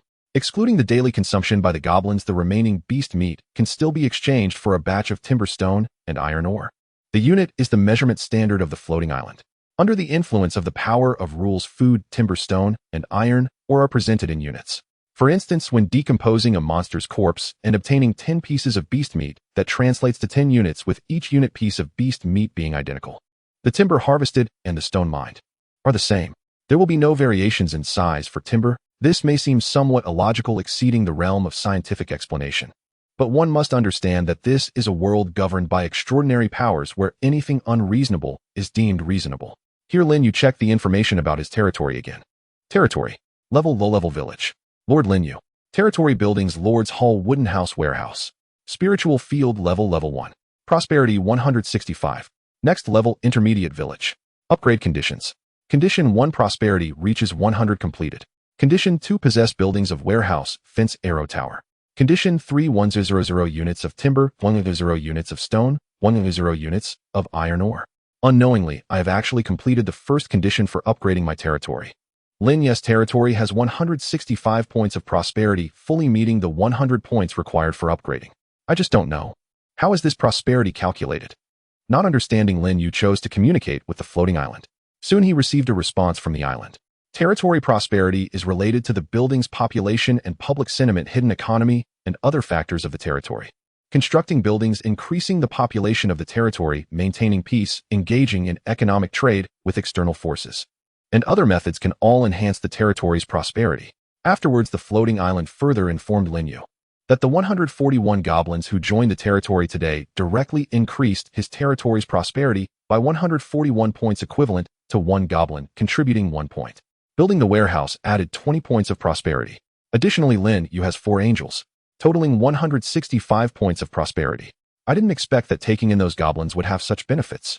Lin Yu felt a delightful surprise hit him. Setting aside their low levels, weak strength, and high consumption, using goblins to increase the territory's prosperity is also quite beneficial. After all, without enough prosperity, the territory cannot upgrade. Lin Yu thought of those lords who randomly received low-level units. Low-level units do have their advantages. They are inexpensive to recruit and can quickly form a legion, not to mention they can resolve the territory's prosperity issues. Of course, Lin Yu did not envy this. His angels are constantly spreading faith and attracting believers. If the units are insufficient, the believers can step in. Solving the territory's prosperity issue is equally effortless. Furthermore, when needed, the believers can also transform into units to charge into battle. Lin Yu closed the territory information template. The next thing to do is to continue gathering resources and find a way to obtain the blueprints for fences and arrow towers to prepare for upgrading the territory. With that thought, Lin Yu opened the island trading platform. He listed beast meat to exchange for timber, stone, and he also kept an eye out for anyone selling the blueprints for fences and arrow towers. The drop rate for equipment and blueprints on the floating island is very low, and he must consider obtaining the blueprints from the trading platform. He cannot pin all his hopes on the Angel Squad defeating monsters for drops. Of course, it would be best if they could drop them. Time quickly moved to evening. Lin Yu continued to list beast meat without interruption. Not only did he exchange for a large amount of basic resources like timber and stone, but the daily food consumption of the goblins was also unaffected. This was all thanks to the Angel Squad. Throughout the afternoon, Lin Yu's angels did not return to the territory. They were wildly hunting monsters in the wild, and the monster corpses obtained were brought back by the goblins. These were then handed over to the goblin warriors for decomposition. The beast meat obtained was listed on the trading platform, ultimately exchanged for resources for the territory. The entire workflow looked like an assembly line. Almost done. Lin Yu glanced at the resource reserve in the warehouse. Beast meat 1350 units. Timber 1080 units. Stone 736 units. Iron ore 597 units. This is the result of his labor throughout the afternoon. He has already collected more than half of the resources needed for upgrading the territory. Unless something unexpected happens, he should be able to gather all the resources by tonight, as there are still many monster corpses in the territory yet to be decomposed. He has enough beast meat to exchange for the required resources. The only disappointment for Lin Yu is that after waiting all afternoon, he found no professionals selling the blueprints for fences and arrow towers, not even the blueprint for the wooden house. This can only mean that the drop rate for blueprints is too low. Not just blueprints, but the drop rate for equipment is also very low. Throughout the entire day, fewer than 100 pieces of equipment appeared on the trading platform. Moreover, once they appeared, they were snatched up instantly. Those were low-level equipment and could not fetch a sky-high price. Wealthy individuals would see them and immediately buy them out. From start to finish, only Lin Yu's serpent armor could not be sold, at a kill price of 3,000 gold coins. So far, no one has been able to afford it. Someone on the professional forum reported that occupying a base inhabited by intelligent creatures could yield a higher probability of dropping blueprints and equipment. Let's see how it goes tomorrow. If conditions permit, he'll have Yada and the others attack the wild base. Lin Yu felt that the development of his territory seems to be restricted by the low drop rate of blueprints, and he needs to find another way to quickly obtain the blueprints. Seeing the sky darkening, Lin Yu contacted Yada and the others, instructing them to return to the territory. The world outside was filled with dangers under the cover of darkness. In bad luck, they might encounter extremely powerful wild monsters, leading to a total annihilation. Lin Yu did not wish for the Angel Squad to take such risks. After all, hunting monsters isn't a matter of urgency for just one night. By tomorrow evening, the Angel Squad should have the strength to hunt in the wild. I wonder how many gold coins the Angel Squad has collected. Only with gold coins can more angels be summoned. This is the moment Lin Yu looks forward to the most. 10 minutes later, the Angel Squad returned to their territory. Yida, Sally, Vina, and Josie, the four-winged angels, flew in midair, slowly flapping their snow-white angelic wings, exuding a holy radiance from their curvaceous figures. As angels, they were perfect. No matter how scrutinizing the gaze, one could not find a flaw in them. In this moment, Lin Yu once again praised his choice. Speed up. Josie, the angel flying in the back, called out. Instantly, the line of goblins below formed a long queue and began to run. Heaving the corpses of wild monsters, they surged into Lin Yu's territory. My lord. The Angel Squad descended from the sky, respectfully bowing to Lin Yu. Towards those goblins, they were cold, proud, and sacredly untouchable. But in front of Lin Yu, they only held reverence and fervor. Just as Yida said, Lin Yu was the Lord of Holy Light, the origin of sanctity and brightness. He was also their deity of faith. In the face of faith, there must be awe. Lin Yu nodded, looking at Yida and Sally. He exclaimed in surprise, "You leveled up?" "Yes, my lord." Yida and Sally respectfully replied. "With your guidance of faith, we found the direction to move forward, breaking through the shackles of realms, and advanced to level 6. They were the first angels summoned by Lin Yu. They had spent the entire day hunting monsters in the wild. The number of monsters they purified was nearly 1,000. With the immense experience reward original power, their levels successfully rose to level 6. As for the later summoned angels Vina and Josie, their levels remained at level 5. However, it was expected that they too could advance to level 6 by tomorrow. This is good news. Lin Yu was delighted. Angels were his territory's exclusive troop. The stronger the power, the faster the development speed of the territory. Moreover, Lin Yu felt that his level was also about to break through. He was currently a level 1 professional, but he sensed that he was not far from advancing to level 2. In reality, leveling up as a professional was very difficult. Although there were no shackles regarding realms, each level required exponentially more original power. Simply put, the experience required for leveling up doubled, necessitating the slaying of more wild monsters or enemies. Which professionals level up quickly? Top-tier combat professions. Combat-type professionals kill wild monsters, relying on their own strength, enjoying all the experience, and thus they level up quickly. Additionally, there are lords with top-tier troops. Top-tier troops possess immense combat power, and as their numbers increase, their monster-slaying speed becomes incredibly fast. Even if most of the experience rewards are shared, it is still enough for the Lord's level to rise rapidly. Just like Lin Yu, in one day's time, he was close to level 2. Such speed was already quite astonishing. If word got out, it would surely shock and terrify the professionals on the island. Lin Yu said to Yida and the others, "Your squad's combat power is still not strong enough. The wild world at night is filled with dangers, so I can only call you back. Wait until tomorrow or the day after when the squad size expands, and you can hunt at night." "Your mercy, my lord." Yida and the four were deeply moved. The Lord of Holy Light always thought of their safety, which naturally touched them. Then Yida stepped forward and respectfully handed over the spoils to Lin Yu, saying, "My lord, this is the harvest from the afternoon's hunt. There are 2 types of spoils. Gold, a large pile. Equipment, 1 piece, a long sword radiating a metallic sheen." The appearance of the long sword was a small surprise for Lin Yu. Due to being disturbed by the frequent notifications of monster killed in his mind, he had turned off the kill notification. Thus, this counted as an unexpected delight. He did not expect the Angel Squad to drop a second piece of equipment. After some thought, Lin Yu used his mind to connect with Floating Island of All Realms, reopened the monster kill notification feature, and filtered out ordinary notifications, only broadcasting information when there were special spoils like blueprint or equipment. Floating Island of All Realms was quite intelligent and immediately agreed. Only then did Lin Yu turn his gaze to the long sword. Steel sword, type attack, equipment, attack level 5, durability 100, special effect none. Description: this is a long sword forged from fine iron, still quite sharp. Level 5 weapon, no special effects. Moreover, judging from the description, this is an ordinary piece of equipment. It's far inferior to the serpent armor. Lin Yu swung the steel sword in his hand. The blade sliced through the air, emitting a sharp whistling sound. A smile instantly appeared on Lin Yu's face. No matter how ordinary the steel sword was, it was still a level 5 equipment. It was far better than the initial equipment given to combat professionals by the Floating Island. The novice equipment for combat professionals was all level 1, whereas the steel sword was level 5. The difference in levels alone was enough to cause a crushing advantage. If knights and swordsman-type professionals took it, hunting low-level wild monsters would be as easy as cutting vegetables, 1 sword per monster. Unfortunately, it is of no use to me. It would be better to trade it for a blueprint. Lin Yu immediately opened the island trading platform and listed the beginner artifact steel sword. Click to view detailed information, trading conditions, exchange for blueprints, and special items, private serious inquiries, only trading time within 24 hours. Owner of equipment Lin Yu. Having listed the steel sword, Lin Yu no longer paid attention to it, turning his attention to the pile of gold coins. Item: gold coins, quantity 167 pieces, a bountiful harvest. Lin Yu grinned, feeling in great spirits.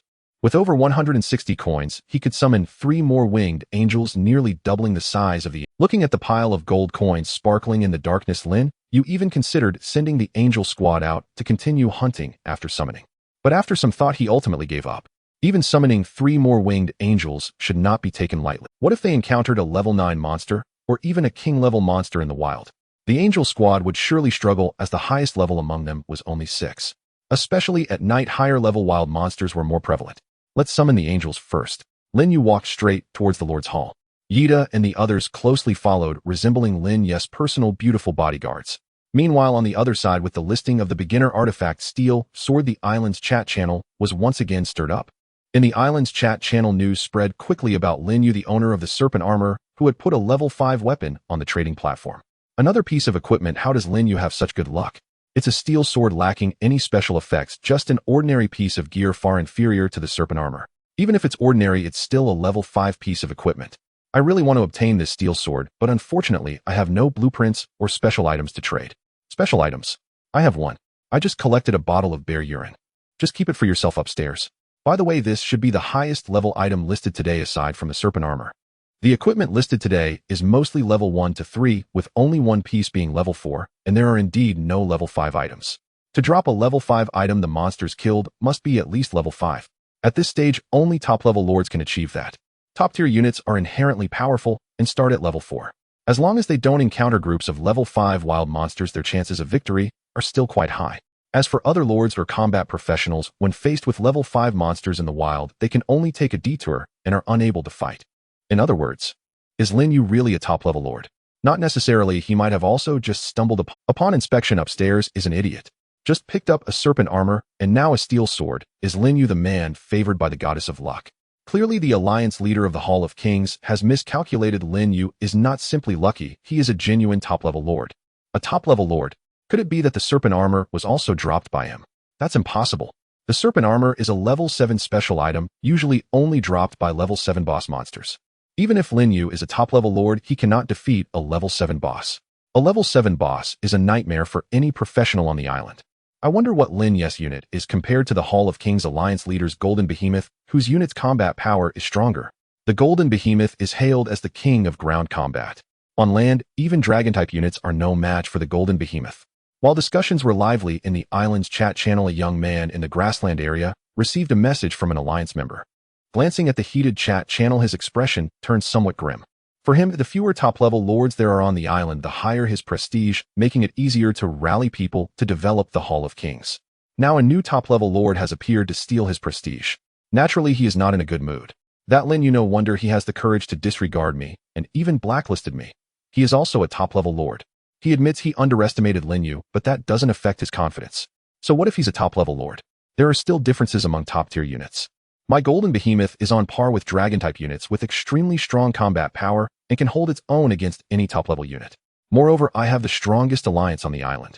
Thinking of this, the young man's expression gradually softened. He turned his gaze back to the steel sword listed on the trading platform.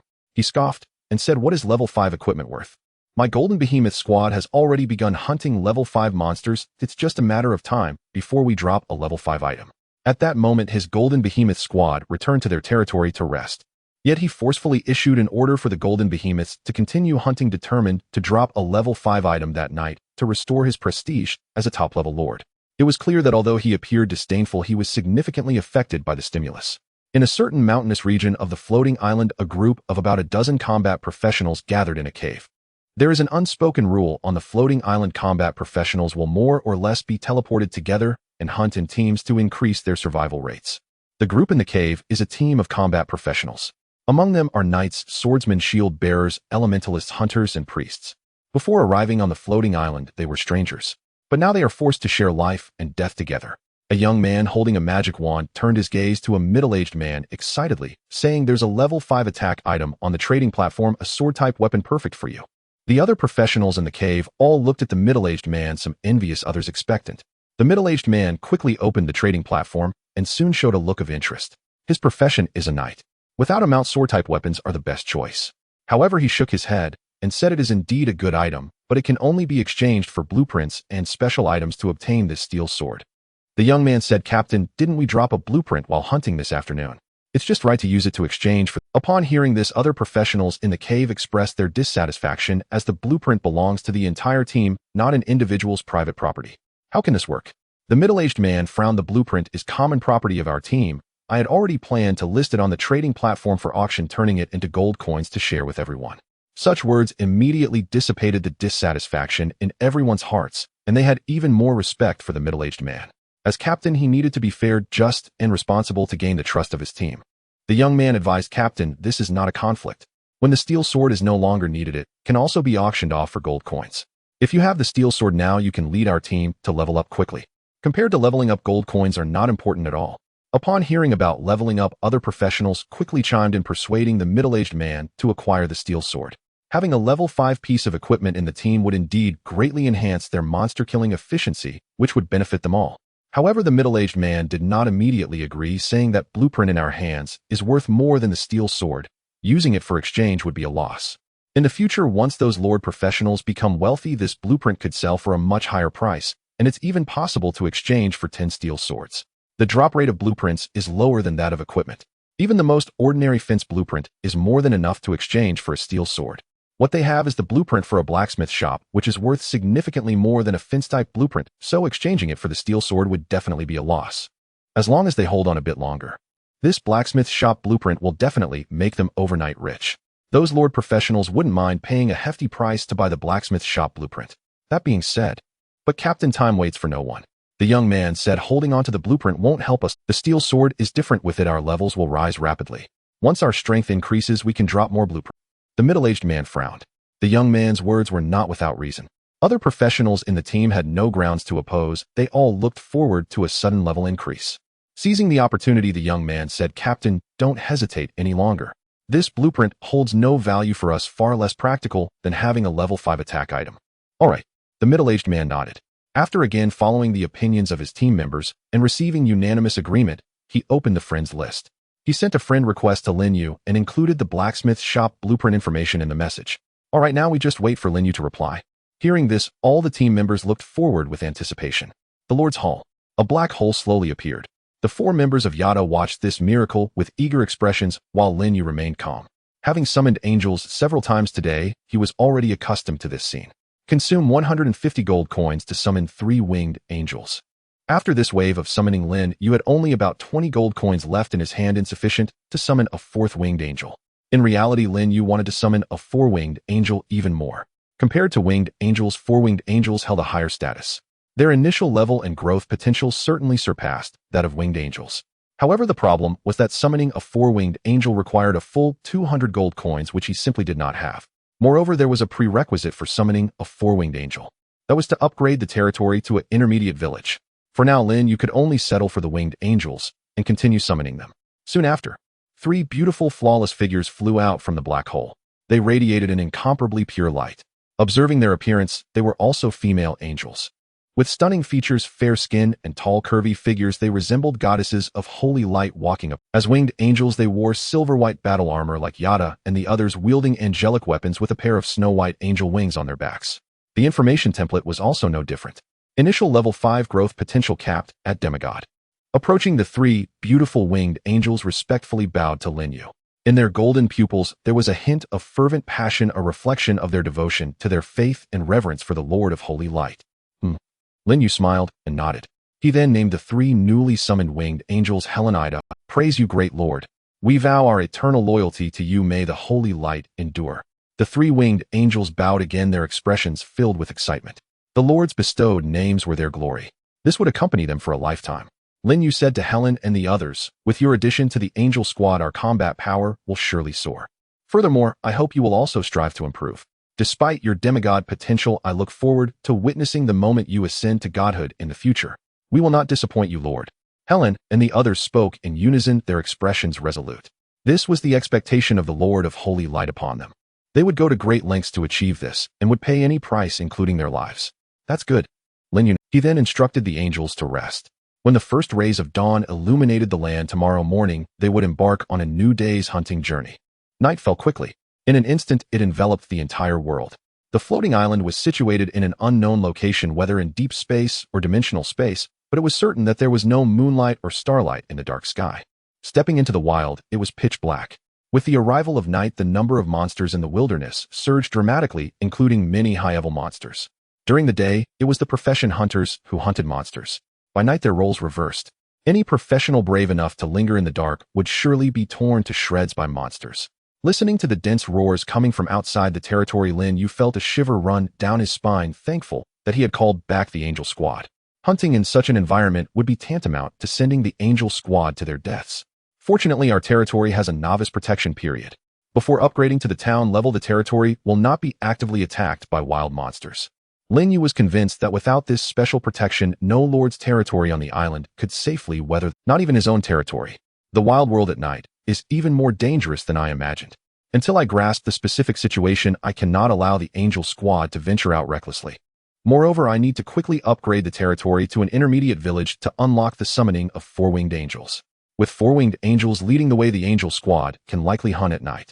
While pondering, Lin Yu exited the Lord's Hall and commanded over 100 goblins in the territory to expedite the decomposition of monster corpses. He needed to exchange the decomposed beast meat for various basic resources to prepare for upgrading the territory. Afterward, Lin Yu summoned a goblin warrior to inquire about the dangers of the night and the wilderness, but he did not receive a satisfactory answer. The goblin warrior only replied with one statement. The weak goblins dared not venture out at night. When night fell, the goblins would huddle inside their stronghold tribe. Respected Lord, the night wilderness is a world of demons and the undead. If we encounter them, we goblins will become food. Demons and the undead. Yes, my lord, the goblin warrior said tremblingly. I have never seen a demon, but I have seen the undead. At night, endless undead would emerge in the wilderness. They crawl out from the underworld omnipresent. My father, the powerful goblin warrior Coke, died at the hands of the evil undead. This seems to be good news, Lin Yu muttered to himself. The good news certainly did not refer to the tragic death of the goblin warrior Coke, but rather the undead that roamed at night.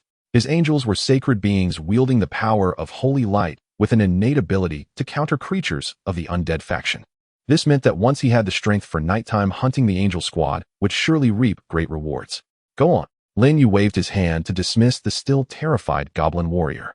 He stopped overthinking and waited for the decomposition work to finish while opening the island trading platform. To his surprise, there was someone selling blueprints on the trading platform. Moreover, it was the fence blueprint he urgently needed. However, the price of this fence blueprint was a staggering 1,000 gold coins, far beyond his means. Even if he could afford it, he would not buy it. Trading a summon slot for 20 winged angels for a fence blueprint would be foolish. What a despicable merchant. Lin Yu spat with resentment. He seemed to forget that his own serpent armor priced at 3,000 gold coins still hung high at the top of the trading platform. However, on the other hand, the value of the fence blueprint could not be compared to the serpent armor. After all, the serpent armor was a level 7 equipment with special effects. Without gold coins, Lin Yu could only reluctantly shift his gaze away from the trading information of the fence blueprint and continued searching the trading platform until he exited in disappointment. Let's see if there's any luck in the friends section. Lin Yu could only hope that some professional would be interested in his steel sword and trade it for blueprints.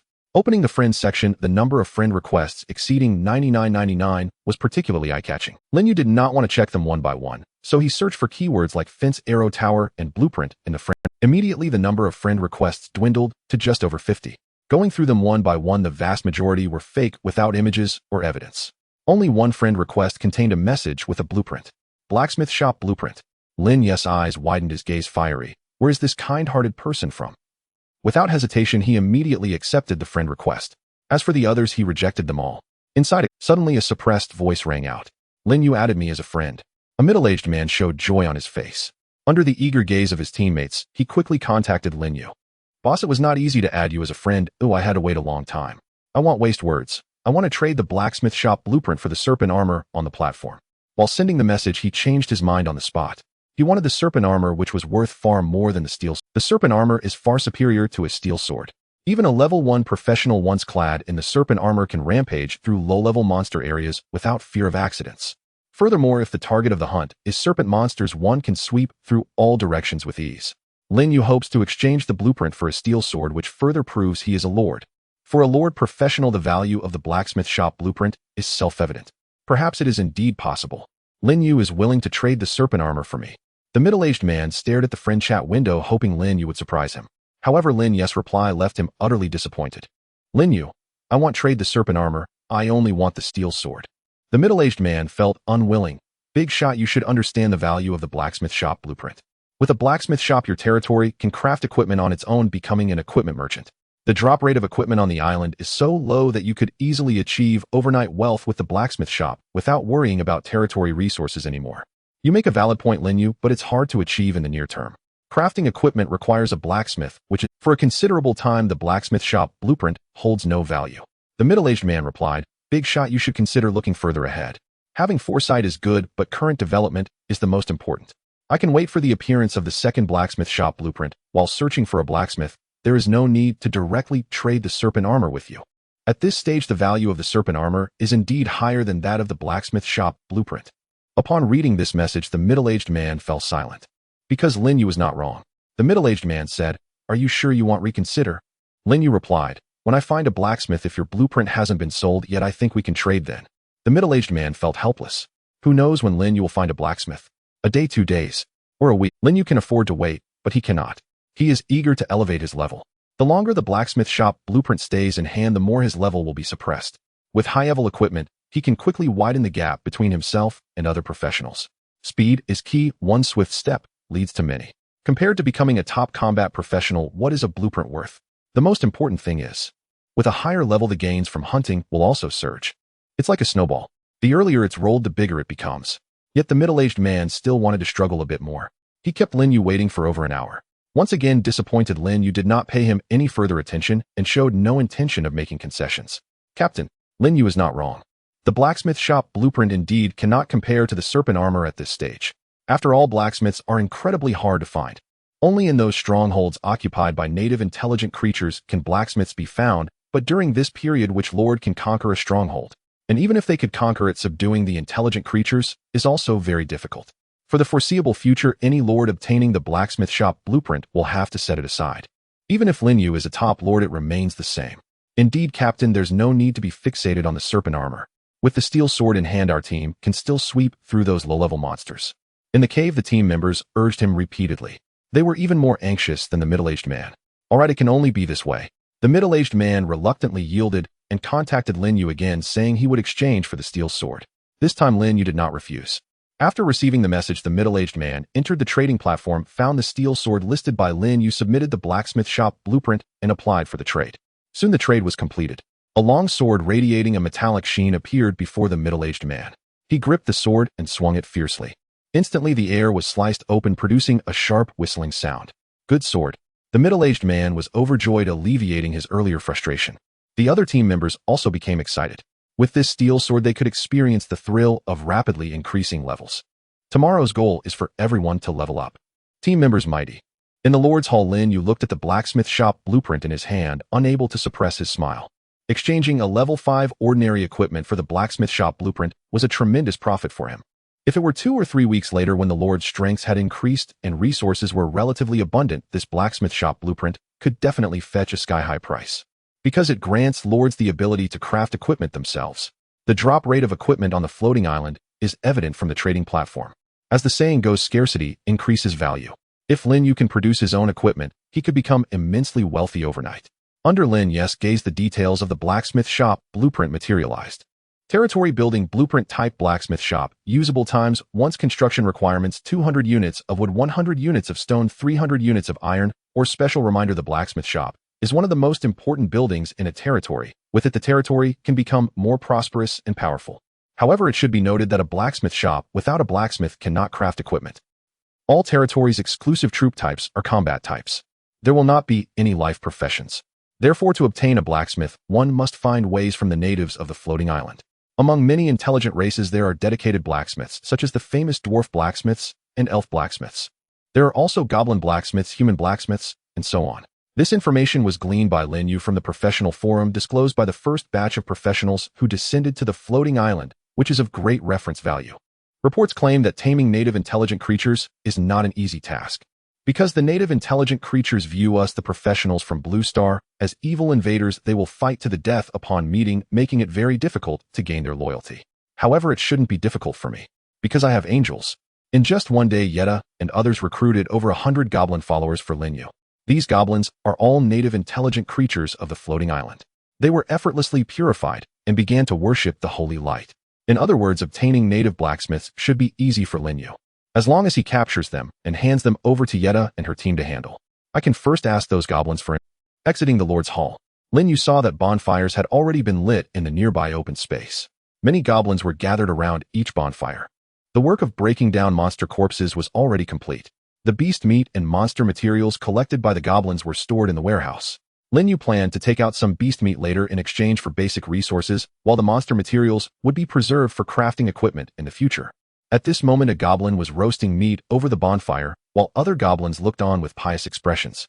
The beast meat was a blessing from the Lord of Holy Light. They needed to express their gratitude.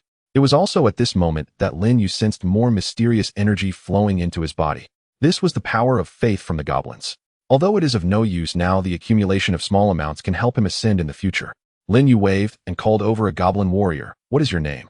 Great God, my name is Lunan. Goblin Lunan, level 3, but still weak and small in stature. When facing Lin Yu, he trembled and dared not look up. The gaze of the god of faith cannot be gazed upon. This was a taboo engraved in the hearts of Lunan and all goblin followers. Lin Yu asked gently, Lunan, in your stronghold, or rather in your tribe, are there any goblin blacksmith? Yes, there are, my lord. Goblin Lunan quickly nodded and extended 3 slender fingers. Our tribe has 3 blacksmiths, one of whom is an intermediate blacksmith. Very good, Lunan. Lin Yu's face broke into a smile again as he said, Tell me about your tribe's overall strength and where it is located.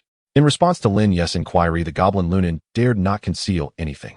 He revealed all the information about the tribe behind him. After listening, Lin Yu couldn't help but frown. The goblin tribe is located to the west of my territory, about 4 kilometers away. There are over 700 goblins in total. Among them, there are about 100 goblin warriors and over 300 goblin soldiers. Additionally, there is a level 9 goblin chieftain. The rest of the goblins are all ordinary goblins. This is a very powerful force. At least at this stage, no lord can conquer this goblin tribe. Lin Yu also admitted he did not have this strength. He currently had only 7 seraphim, the highest level being 6. Even with an additional 100 goblin followers, it would be impossible to breach the goblin tribe. No rush. Let the angel squad gradually wear down the goblin tribe. Once my territory upgrades to a mid-level village, and I summon 4-winged angels, it will be time to launch an attack on the goblin tribe. The so-called gradual wearing down means continuously capturing the goblins from that tribe and converting them into his followers. As this continues, Lin Yu's territory will grow stronger. Meanwhile, the strength of the goblin tribe will weaken. When the opportunity arises, he will declare war. The holy light will protect you until eternity. Lin Yu glanced at the immensely excited goblin Lunan and smiled, saying, "Go now, and let your companions rest early. Praise you, merciful God." Lunan quickly withdrew. On his way back, he walked proudly with his head held high. This was because the great lord of the holy light had praised him a glory that the other goblins did not have. Lin Yu looked at the goblins in the distance gathered in circles. Due to the lack of wooden houses in the territory all allocated to the angel squad, the goblins could only camp. Fortunately, the weather on the floating island was not cold. With bonfires to ward off dampness and cold, the goblins would not freeze to death. Lin Yu then disregarded them, turning to open the island trading platform and listing all the beast meat obtained from the goblins. This beast meat would be used entirely to exchange for wood, stone, and iron ore, 3 basic resources. He wished to exchange for gold coins, but no one was foolish enough. Gold coins are far more valuable than basic resources. Soon after setting aside the daily food needs, all the other beast meat was listed on the trading platform by Lin Yu. Barring any accidents, by tomorrow, all this beast meat would be sold out. This is due to the enormous number of professionals on the island. The number exceeds at least 10 million. Moreover, not every professional's arrival area has abundant food resources. Many arrive in deserts, Gobi, and other food-scarce regions. Without food, they can only buy from the trading platform. Additionally, the beast meat Lin Yu sold is of high quality, rich in magical energy, and highly sought after by professionals, hence selling quickly. After finishing all this, Lin Yu returned to the Lord's Hall. The Lord's Hall was a 2-story building. The second floor was the Lord's bedroom. The bedroom's furnishings were very simple, with just a bed, 2 nightstands, and an oil lamp, nothing more. Lin Yu did not mind. Compared to those combat professionals sleeping outdoors, such treatment was already quite good. No wonder everyone wanted to become a lord. Undressing and lying on the bed, Lin Yu opened the island chat channel. At night, the chat channel was even more lively than during the day, because everyone had nothing to do. I can't imagine on the first night on the floating island, I actually spent it hiding in a tree. I envy those with tree holes. One help. Is anyone there to save me? I am currently being chased by a group of wild monsters. It is pitch dark around me, and I can see nothing. I can only run forward. Brother upstairs, you must hold on. Hold on, my ass, come save me quickly. Just focus on fleeing, no one can help you. Another day of envying Lord professionals. I heard that in the early stages, Lord's territories are not subject to active attacks from wild monsters, and there is also a special bedroom for the Lord to rest in the Lord's Hall. It's not just hearsay, this is a fact. As the territory upgrades, the Lord's bedroom will become more and more luxurious and extravagant. Once it reaches city level, it will be the Lord's mansion, managing 3 palaces and 6 courtyards will be no problem. People often say that Lord professionals are the favored children of the floating island. Ooh, I didn't believe it before, but now I completely do. They are practically the favored children. Only we combat professionals are like children raised by stepmothers. All I can say is this is fate. What's there to envy? Lord professionals can only enjoy a little peace in the early stages. Once their territory upgrades to a town, tough days will come. Why is that? Because once the territory reaches town level, it will no longer be protected by the floating island. At that time, wild monsters will gather and actively attack the Lord's town. This kind of war is called the Beast Tide.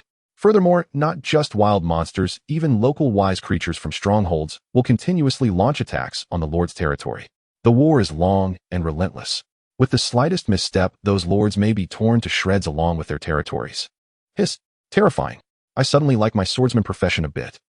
Lin Yu, while scrolling through chat messages, unknowingly fell asleep. When he opened his eyes in a daze, it was already the next morning. He was covered with a soft quilt and breakfast was placed. Breakfast was quite rich with fresh fruit, roasted meat, and honey water. It was undoubtedly prepared by the angel. After washing up, Lin Yu ate breakfast while contemplating the issue of the territory facing the beast tide and attacks from local wise creature legions after upgrading to a town. He must prepare in advance. At that time, there must be a strong army in his territory to avoid a catastrophe. That professional was not wrong. Becoming a lord does not mean one can enjoy peace and comfort. The enemies and dangers a lord must face are actually greater than those faced by combat professionals. However, danger and opportunity coexist. If one can endure, the rewards will be great. Stepping out of the Lord's Hall, outside was bright and sunny, indicating it was a good day for hunting. Not far away in the square, there were 20 or so goblin warriors gathered. The lowest level was 3, and some goblin warriors even reached level 4. Seeing Lin Yu, the goblin warriors immediately surged forward, kneeling in front of him with deep reverence, shouting salute to the great lord. "Where are the others?" Lin Yu inquired. A goblin warrior stepped forward. It was Lunan from last night, and said to Lin Yu, "Reporting to you, my lord, several saints took my tribesmen out hunting." Lin Yu nodded slightly. Looking at the kneeling goblin Lunan, he suddenly thought of a good idea. "Lunan, I have a task for you. Please give your orders, my lord." Lunan's face showed excitement. Lin Yu said, "Take a team of goblin warriors back to your tribe and spread my faith." Lunan instantly panicked, saying, "Great God, spreading your faith in the tribe will only bring us disaster. We are not afraid of death, we just worry that we cannot complete your task." Lin Yu said, "You don't need to spread it, you only need to find a way to bring the goblins from the tribe out, and leave the rest to Yida and the others to handle. Spreading faith is not something goblins can do. In this regard, the angels are the professionals." "I understand." Lunan let out a long breath. For him, this task was quite simple. Without hesitation, he immediately took several goblin warriors and left the territory. Watching their retreating figures, Lin Yu couldn't help but murmur, "With internal and external cooperation, we can definitely dismantle the goblin tribe more quickly to prepare for the upcoming tribal war. Let's see how many basic resources we have stored." Lin Yu opened the warehouse information of the territory to check. Warehouse. Level low level. Available resources 100,000 units. Stored resources 793 units of food, 2,650 units of wood, 1,900 units of stone, 1,470 units of iron, ore, and various monster materials. Next level medium warehouse. Upgrade requirements 1,000 units of wood, 500 units of stone, 300 units of iron ore. Lin Yu glanced at the beast meat listed on the island trading platform. As he expected, it was all sold out. The basic resources of wood, stone, and iron ore have been stored in the territory's warehouse. Now the stored basic resources are sufficient for the territory's upgrade requirements. The prosperity level of the territory has already met the requirements. All that's left are the fence and the arrow tower. As long as he obtains the blueprints for these two buildings and constructs them, he can upgrade the territory to a medium village. Lin Yu felt a sense of urgency in his heart. When the territory reaches the level of a medium village, the summoning of the four-winged angel can be unlocked. He had long anticipated the four-winged angel. Then Lin Yu opened the island trading platform again to search for the blueprints for the fence and arrow tower. Soon he found more than 20 trading listings. Among them, 2/3 were for the fence blueprints and 1/3 was for the arrow tower blueprints. Another night has passed, and someone has released more blueprints. This was within Lin Yu's expectations because there were many professionals on the island. After yesterday's transition period, the professionals have begun hunting in earnest, with countless wild monsters falling to their hands every moment. The drop rate of blueprints and equipment from the floating island is indeed quite low, but the sheer volume of professionals makes it a normal occurrence to drop a dozen or 20 blueprints. It's like winning the lottery. With so many people buying, someone is bound to hit the jackpot. The highest price for a fence blueprint is 700 gold coins, and the lowest is 500 gold coins. The price of the arrow tower blueprint is even higher, with the most expensive reaching 1,300 gold coins. It's crazy how desperate they are for money. If nothing unexpected happens, the ones dropping these blueprints should all be combat professionals. After all, if these blueprints were dropped by a lord, they would have used them themselves long ago. There's no way they would sell. At this stage, there are probably no lords who can afford these blueprints. Or perhaps the professionals selling these blueprints never even thought they could sell them right now. Scarcity creates value. They don't need to worry about these blueprints losing value. At least within the next 2 weeks, the prices of these basic blueprints won't drop, because every lord needs to build fences and arrow towers. Lin Yu shook his head. Regardless, he cannot afford these blueprints right now. Even if he had enough gold coins, he would only use them to summon angels and would not waste them on purchasing blueprints. Then Lin Yu searched for trading information on spirit rice, demon plants, and potion seeds. Among them, he found no trading information for demon plants and potion seeds. However, there was quite a bit of trading information for spirit rice seeds. Unfortunately, they were still very expensive. Moreover, they also required gold coins for purchase. It seems that I still have to rely on my own efforts to ensure a bountiful supply. Lin Yu closed the island trading platform and muttered to himself, the combat professionals on the island all want to leverage blueprints and spirit rice seeds to squeeze the lords dry. He completely understood the motivations behind it, but it didn't mean he felt balanced about it. No need to rush, this is only temporary. Lin Yu had another secret weapon, which was the blueprint for the blacksmith shop. Once he found a blacksmith and began crafting weapons and equipment, it would be his turn to drain the blood of those combat professionals. After all, what combat professionals need the most are weapons and equipment. At that time, with the ability to produce his own equipment, Lin Yu could completely reap the gold coins and items like blueprints from those combat professionals. Equipment merchants are among the most profitable professions on the floating island. Suddenly, Lin Yu's gaze shifted to a group of goblin warriors gathered not far away. In fact, these goblin warriors are fully armed. Each one is wearing leather armor and wielding weapons like great swords and spears. However, due to the restrictions imposed by the rules of the floating island, professionals cannot use these weapons and equipment. To obtain them, they can only kill these goblin warriors. If luck is on their side and they drop equipment, then they can use it. But clearly Lin Yu would not engage in such self-destructive behavior. If they don't drop any equipment, those fervent believers would die in vain, and how much experience would that be worth? Right now, all I need to do is wait. Wait for the angel team to achieve great success. Wait for their strength to surge. Wait to deal with the goblin tribe. At that time, my good days will come. Just then Lin Yu suddenly felt a surge of immense energy within him. Under the influence of this energy, his physical qualities rapidly improved. Moments later, he discovered that a membrane within him seemed to have been broken through. That was the barrier of his realm. I've leveled up. Lin Yu clenched his fists, feeling powerful enough to punch a cow. As I expected, I broke through to become a level 2 professional early this morning. Last night, when the angel team returned to the territory, he was already on the verge of reaching level 2. This morning, the 7 angels, including Yida and Vina, went out hunting. The expansion of the angel team size made it much more efficient in killing wild monsters, making it easy for him to advance to level 2. 24 hours a day. To advance from level 0 to level 2, this rate of leveling up shouldn't be considered slow at all. Lin Yu had reason to believe that his leveling speed could definitely rank among the top of all professionals on the island. While he didn't arrogantly claim to be the fastest, those who could surpass him should indeed be few and far between. Moreover, there must have been special circumstances. After all, his angels are a super elite unit. Their combat power is extraordinarily strong, and they are incredibly effective at hunting monsters. Just as Lin Yu advanced to level 2, the golden behemoth lord on a vast grassland was also looking forward to advancing to level 2. However, the young man's face appeared somewhat twisted. There was anger and there was heartache. The reason was simple. In an attempt to emulate Lin Yu and drop level 5 equipment to showcase his prowess as a top lord in the chat channel, he had sent out more than a dozen golden behemoths from his territory last night. As a result, not only did he fail to achieve his goal, but half of his 14 golden behemoths perished shortly after leaving the territory. It was an absolute blood loss. Even now his heart was still bleeding. However, he also proved with facts that the knights on the floating island are indeed very dangerous, whether in the jungle or the vast grassland. I only have 500 gold coins left. The young man glanced at his wallet filled with sorrow. Yesterday, he had formed a core team in the Alliance King's Hall and borrowed a full 1,000 gold coins from the Alliance members. Half of that gold was used to recruit golden behemoths. As a result, 7 died overnight. The remaining 500 gold coins were his funds to bid for the serpent armor. The losses of the behemoth team were too great. They must be replenished. There's no choice but to give up on the serpent armor.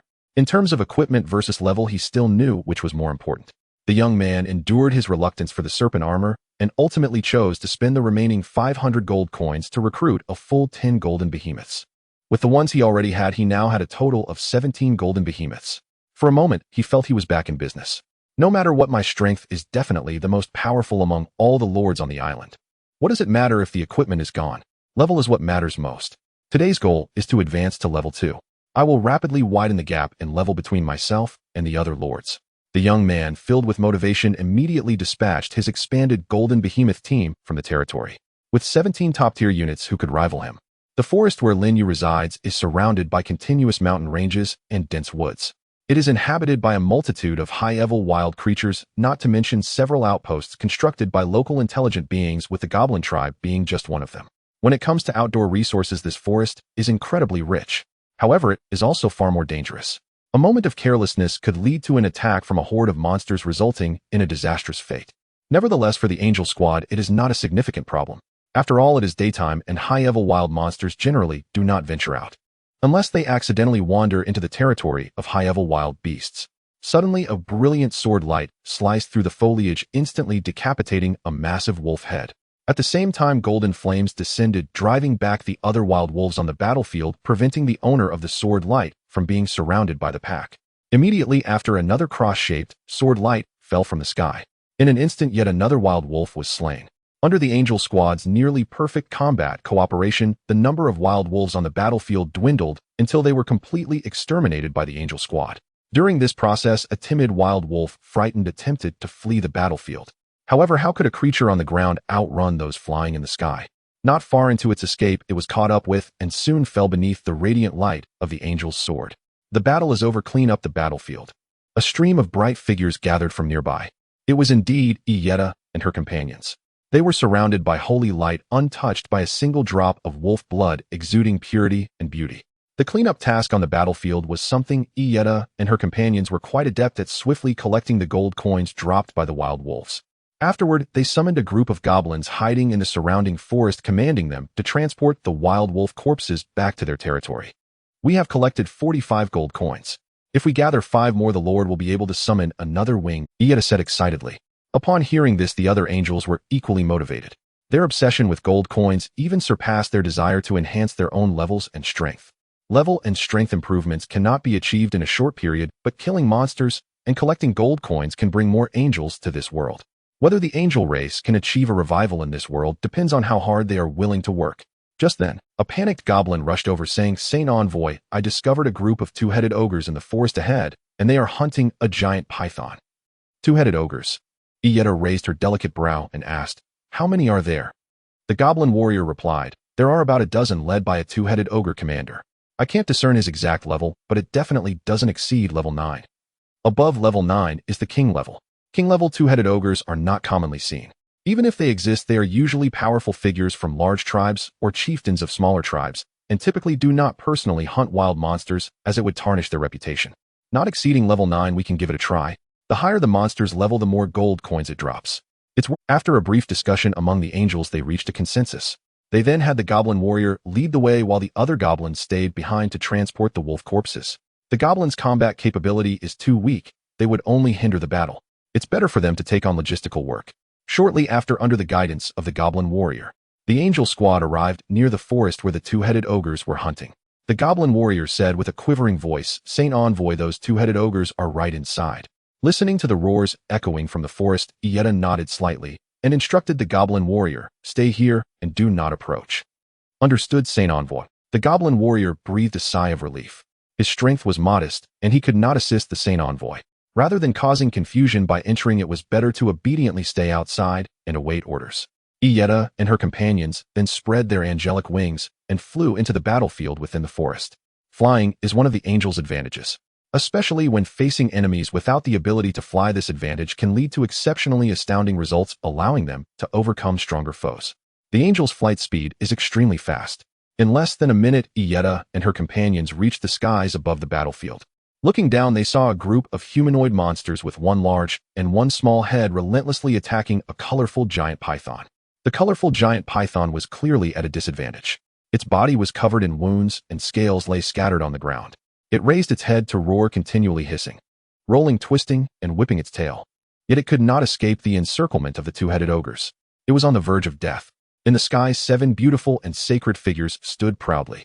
Looking down with a view of the battlefield, the petite and exquisitely beautiful angel Sally said, 13 two-headed ogres, averaging level 6, with the leading two-headed ogre commander at level 8. The dying giant python is a level 7 monster. It is worth fighting. Ieta nodded slightly and added, "The leather armor and warehouse blueprint we obtained yesterday dropped from a level 7 monster." The Lord was very pleased to receive the loot. Hearing this, the angels' eyes sparkled. Their desire for battle intensified. Without further hesitation, 7 winged angels dived towards the battlefield from different directions. Just as the giant python was about to be slain by the two-headed ogres, the angels' attacks arrived. Ieta was the first to strike, unleashing the angelic combat technique Divine Cross Sword. The brilliant cross-shaped sword light crossed dozens of meters in an instant, directly decapitating the level 7 giant python. The giant python was already on the brink of death, its body extremely weakened, and thus it could not withstand or evade Ieta's lightning-fast strike. It was instantly killed. This sudden attack left the two-headed ogres on the battlefield momentarily stunned, unable to regain their wits for a long time. Having 2 heads on their shoulders did not make them any smarter. Instead, it caused them to fall into a state of confusion from time to time, just like now. It was not until the screams of their companions echoed that the other two-headed ogres reacted. By that time, 6 of their comrades had already been killed by the enemy. Damn it! Where did these winged beings come from, daring to oppose our two-headed ogre tribe? The two-headed ogre commander roared furiously. He swung the wolf fawn club in his hand and charged madly at the angel Vina. Vina level 5. She chose not to confront the two-headed ogre commander, Hedon, swiftly flapping her angelic wings to retreat. Once she created some distance, she flew into the air while slashing with her angelic sword, unleashing waves of golden flames. The two-headed ogre commander charged too recklessly and was immediately engulfed by the golden flames, howling in pain. However, he was not killed. He even managed to release the magic power from within him in time, forming a shield to block the power of the golden flames. Damn winged being, I will kill you. Kill her. Quickly kill her. Both heads of the two-headed ogre commander screamed. The nearly tumter-long wolf fawn club swung wildly in his hands, unleashing enormous waves of wind blades towards the airborne angel Vina. Holy light slash. Divine cross sword. Nearby multiple angels unleashed their combat techniques, consecutively shattering the wind blades. Although some wind blades slipped through, they posed no threat to angel Vina. Seizing the opportunity, she flew higher into the sky and charged into the battlefield from another direction, attacking the other two-headed ogres. The two-headed ogre commander immediately tried to pursue her, but was intercepted midway by the nearby angel Qiao, she who forcibly dragged him into the battle. As soon as the battle began, the two-headed ogre commander fell into a frenzied state, attempting to kill the obstructing Qiao Shi in a short time. However, Qiao Shi also refrained from confronting him head-on. Upon seeing the two-headed ogre commander unleash his ultimate move, she flapped her angelic wings and flew into the sky. By the time the two-headed ogre commander had exhausted himself, other angels were already closing in. This was a typical tactic of alternating exhaustion combined with a kite strategy. At the same time, it was creating opportunities for the other angels. Sure enough, it wasn't long before only the two-headed ogre commander was left on the battlefield. The other two-headed ogres had already been wiped out by Yetta and her companions. As 7 angels closed in, the two-headed ogre commander finally felt fear. He wanted to flee, but found that all escape routes had been blocked by the angels. 7 angels wielding swords of golden flames surrounded the two-headed demon leader. The tall angel Yida stepped forward, her beautiful face showing an almost indifferent expression. Standing with her sword, she addressed the two-headed demon leader. We are angels, followers of the Lord of Holy Light. Our Lord is merciful and offers you a chance for self-redemption. Believe in our Lord, and the Holy Light will bestow upon you eternal life. The Lord of Holy Light. I have never heard of such a being. The two-headed demon leader replied without hesitation. My clan, the two-headed demons, are descendants of giants, and we only worship the great Titan true God. You heretical followers of the evil gods, do not think you can distort my soul and will. To blaspheme our Lord you shall die. With Yida leading the charge, the 7 angels instantly attacked the two-headed demon leader. Originally, they hoped the two-headed demon leader would surrender so they could spread the faith of the Lord of Holy Light, but now that was no longer necessary. To blaspheme the true Lord can only be atoned with death. Swoosh, swoosh, swoosh. Brilliant sword lights slashed towards the two-headed demon leader from all directions. In an instant, numerous bloody sword wounds were left on the body of the two-headed demon leader. Unwilling to die here, the two-headed demon leader frantically swung his wolf-toothed club in retaliation while unleashing his internal magical power, forming a storm that swept across the battlefield. However, this area attack posed no harm to the angel squad. Each angel was enveloped in a shield of holy light formed from the power of faith, easily resisting the onslaught of the magical storm. The two-headed demon leader was high-level, reaching level 8. But the angels were a top-tier unit inherently capable of defeating enemies above their level. If the angels present were only level 5, then it would indeed be somewhat challenging to surround and kill a level 8 two-headed demon leader. However, there were exceptions. Yida and Sally had both reached level 6. Their angelic combat skills were enough to pose a lethal threat to the two-headed demon leader. Soon the battle escalated to a fever pitch with sharp sword lights and blazing holy flames illuminating. The two-headed demon leader roared as he entered a frenzied state, managing to hold his ground against the 7 angels for a short while. However, this was only temporary. As time passed, the sword wounds on the two-headed demon leader increased. His body began to weaken. Suddenly, a radiant sword light flashed across the battlefield, dazzling and brilliant. With the flash of the sword light, one of the two-headed demon leader's heads was severed. The excruciating pain made the two-headed demon leader emit a heart-wrenching scream, and the wolf-toothed club he wielded lost its unstoppable momentum. Seizing the opportunity, the angels rushed forward. The angel's sword struck the two-headed demon leader in quick succession, slaying him in an instant. At the same time, golden holy flames engulfed the two-headed demon leader's corpse, reducing it to ashes, even purifying his soul. The battle began swiftly and ended just as quickly. The 7 angels acted together, giving the two-headed demon leader some face. What a pity for an 8-level believer. Angel Vina remarked with a hint of regret, her gaze cold as she looked at the blazing holy flames on the ground. Faintly, one could see a humanoid figure lying within the holy flames. Beside her, angel Sally shook her head and said, "After all, we are not the 4-winged archangels who wield the divine arts of faith. Our main duty is to charge into battle. In a situation where there is a 2-level difference, our holy flames cannot forcibly purify the soul of this heretic." Yida coldly replied, "A heretic who blasphemes our Lord is not worth pitying." Hearing this, the other angels immediately ceased their discussions. For them, the glory of the Lord of Holy Light was paramount. Any being that blasphemed the holy light was their enemy. Even if the enemy was a true god, they dared to face them with swords drawn. Subsequently, the angels began to clean the battlefield. The bodies of the two-headed demons were of no use, mainly collecting the dropped items. Gold coins equipment.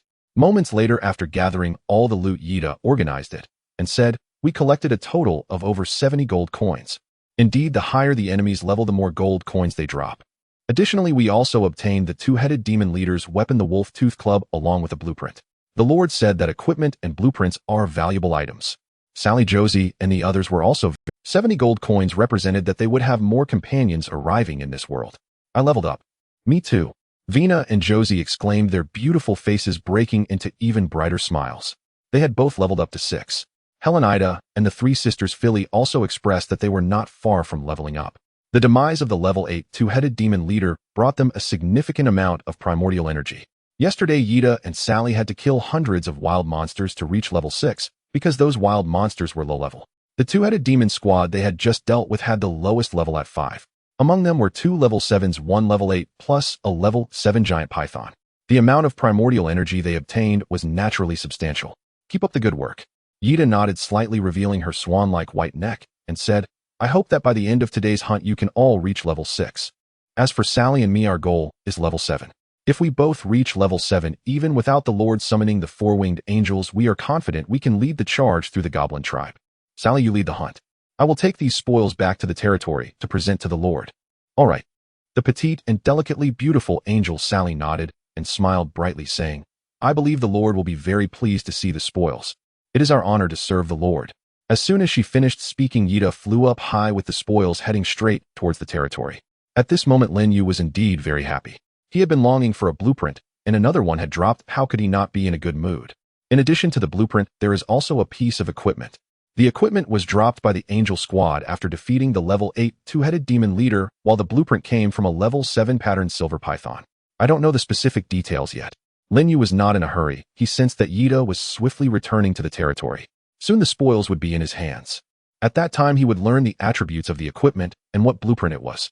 Taking this opportunity, Lin Yu called over a goblin warrior who was dismantling monster corpses and asked, "Is there a two-headed demon tribe in these nearby mountains and forests?" "Yes, great lord." The goblin warrior respectfully replied, "In the southern part of your territory, about 8 kilometers away, there is a two-headed demon tribe. This tribe is very powerful, and its leader is a king-level powerhouse." Mentioning the two-headed demon tribe, the goblin warrior's expression clearly revealed a hint of resentment. This was because their goblin tribe often suffered bullying from the two-headed demon tribe, needing to regularly pay resources, and sometimes unfortunate goblins would be killed by a two-headed demon's club. A king-level powerhouse. Lin Yu took a deep breath. This was only the second day since he arrived on Floating Island, and his territory was already entangled with a local power ruled by a king-level powerhouse, and it was a hostile relationship. He was unsure whether to feel happy or be horrified. However, Lin Yu himself was not afraid. Before his territory reached the level of town, he was protected by the rules of the Floating Island, and he did not need to worry about his safety. However, the angel squad that went out hunting needed to be cautious. Soon after, when Yida returned to the territory, Lin Yu immediately informed her of the information regarding the two-headed demon tribe and the king-level two-headed demon leader. "Rest assured, my lord, we will definitely pay attention to safety and be vigilant against the two-headed demon tribe," Yida replied respectfully. Then she handed the spoils to Lin Yu. Among the spoils, the most eye-catching was the Wolf Tooth Club that exploded from the two-headed demon leader, nearly 2 meters long with spikes made of fine steel covering the head. One swing of this club would surely turn the enemy into a hive. It could also directly smash them into meat paste. After all, the one who could wield this Wolf Tooth Club not only had to possess a giant's physique, but also must have sufficient strength. Giant physique, superhuman strength, Wolf Tooth Club, violent slaughter. Next, there was a pile of dazzling gold coins, nearly 120 in total. The reason for having so many gold coins was that before the ambush on the two-headed demon squad, the angels had already collected 45 gold coins by hunting wild monsters. In total, there were 118 gold coins. Now we can summon 2 more winged angels. Lin Yu smiled. Upon hearing this, Yida was also very happy. Like Lin Yu, she enjoyed the process of summoning angels. Every time Lin Yu summoned, it brought them one step closer to the goal of reviving the angel clan. The remaining blueprint was not closely examined by Lin Yu as he turned to walk into the Lord's Hall. Yida followed closely behind. Before long, 2 newly summoned winged angels appeared before Lin Yu. "Greetings, my lord." Upon seeing Lin Yu, the 2 newly summoned winged angels immediately bowed respectfully, their eyes revealing admiration for Lin Yu. Lin Yu nodded slightly. Then he named the two-winged angels Rui Yi and Hai Lan. From then on, the number of the angel squad reached 9. Lin Yu turned to Yida, who stood respectfully beside him, and said, "I have dispatched several goblin warriors back to their tribe to lure a batch of goblins out. At that time, you will be responsible for purifying the souls of those goblins." Lin Yu now understood that the so-called soul purification was actually a means for the angels to forcibly spread faith to sentient beings using holy light and angelic flames. In the past, Lin Yu might have viewed this as evil, but now he completely agreed. After all, he was the evil god standing behind the angels. The angels were spreading his faith, solidifying the foundation for his future ascension to godhood, and helping him acquire endless followers, making him the supreme deity of faith. What reason did he have to oppose it? No reason, and he would support it wholeheartedly. "All right, my lord," Yida responded respectfully. Then, under Lin Yu's gesture, she left the Lord's Hall with the newly summoned angels Rui Yi and Hai Lan, heading out to meet other angels in the wild. Watching the 3 angels depart, Lin Yu couldn't help but murmur. He suddenly thought of a question: why were all the angels he summoned female, with no male angels appearing? Could it be that, in the real world, angels only have female roles? Or is it that at higher levels, such as summoning 6-winged angels or 12-winged angels, male angels would appear? This was a question worth clarifying. Lin Yu was quite anxious and immediately used remote consciousness communication to inquire Yida about this matter. Soon he received a reply from Yida. She indicated that angels are genderless divine beings during their gestation in the rebirth pool. At the moment of their birth, the angel's gender would be determined. Regarding the choice of gender, angels have the capacity for autonomy. Yida and the others actively assigned themselves female angel roles during their gestation. This was because during the process of spreading faith, female angels are more likely to gain the favor of believers, making it more advantageous for the faith to spread in the world of sentient beings. Lin Yu was astonished. Angels can actually assign their own gender. "Yes, my lord." Yida replied, "This is empowered by the power of the angel rebirth pool, but it can only be assigned once in a lifetime. From the moment they leave the rebirth pool, the angel's gender is determined." After a brief pause, Yida continued, "If my lord prefers male angels, you can intervene with your thoughts when summoning angels. At that time, the angels that descend will be male. Generally speaking, male beings are typically stronger than Yida thought that Lin Yu might have the idea of summoning male angels. "There's absolutely no need," Lin Yu firmly denied, even intensifying the thought he conveyed to Yida. "Female angels are just fine." He didn't dislike male angels. It's just that he preferred beautiful and gentle female angels. "I understand, my lord." Yida expressed her understanding. At the same time, she also conveyed this news to the other members of the angel squad. After learning about the preferences of the Lord of Holy Light, the beautiful angels were also very happy. To receive the favor of the Lord of Holy Light was their honor. As long as the Lord of Holy Light is willing, they were even prepared to shed their armor and offer themselves at any moment. They understood that the most fundamental desire of sentient beings is procreation. However, Lin Yu was unaware of the angel's inner thoughts. Even if he knew, he wouldn't feel embarrassed. As the god of faith for the angels, it would be entirely reasonable for him to take several angels as lifelong companions or even directly establish a harem within the angel clan. After disconnecting from the mental communication with Yida, Lin Yu turned his gaze back to the nearly tumtor-long. Its equipment information was also displayed. Wolf Tooth Club. Type attack equipment. Damage level 8. Durability 100. Special effect in the hands of practitioners with a level not exceeding 9. Damage increases by 50%. Introduction: this is the exclusive weapon of a two-headed demon leader, and only those with sufficient strength can wield it. Another top-notch piece of equipment. Looking at the equipment information of the Wolf Tooth Club, Lin Yu's smile became even more radiant. In terms of value, the Wolf Tooth Club surpassed the Snake Armor. Because the Snake Armor was defensive equipment, while the Wolf Tooth Club was offensive equipment. Equipping the Wolf Tooth Club would make a practitioner's hunting speed terrifying. That 50% damage increase further highlighted the terrifying power of the Wolf Tooth Club. A definite beginner's artifact. The only downside of the Wolf Tooth Club is its size. At nearly 2 meters long, it exceeds the physique of a normal human, making it very inconvenient to use. However, it is merely inconvenient, not unusable. Just like Lin Yu, he can now equip the Wolf Tooth Club. As he swings it, a storm rages. One swing, and the air would explode. The scene is quite terrifying. Unfortunately, this Wolf Tooth Club is too heavy, making it difficult for Lin Yu to wield it continuously. For a combat practitioner of the same level, the duration of use should be extended. I estimate that once reaching level 5, any practitioner will be able to use this Wolf Tooth Club with ease. Humanoid units will be the same. Lin Yu pondered for a moment, deciding to put this Wolf Tooth Club up for sale on the island trading platform. This equipment is not suitable for him, nor is it suitable for the angels. Its only use is to sell it, to fetch a few thousand gold coins. At present, no practitioner is that wealthy, but Lin Yu is not in a hurry. Even if it remains unsold for 2 months, the value of this equipment will not drop. If someone offers special blueprints or high-level blueprints in exchange, that would be acceptable. The key is special blueprints and high-level blueprints, such as blacksmith shop blueprint. Ordinary fence blueprints and arrow tower blueprints simply do not match the value of this wolf-tooth club. Once this equipment is listed, my impression in the minds of practitioners on the island will likely rise another level. Though he said this, Lin Yu did not hesitate. He decisively listed the wolf-tooth club in the trading platform. He was not afraid of revealing anything. After all, this is the floating island. Moreover, even if he hid it, he still radiated the aura of a top lord. The appearance of the wolf-tooth club would at most make his aura shine even brighter without causing much impact on himself or say threat. A supreme powerhouse. As expected by Lin Yu, the moment the Wolf Fang Club appeared on the trading platform, the island's chat channel erupted in shock. Every professional who saw the equipment details of the Wolf Fang Club was left incredulous. Insane. It's Lin Yu again. Lin Yu has listed an 8th-tier weapon on the trading platform, an offensive-grade artifact with unique effects. It's utterly astonishing.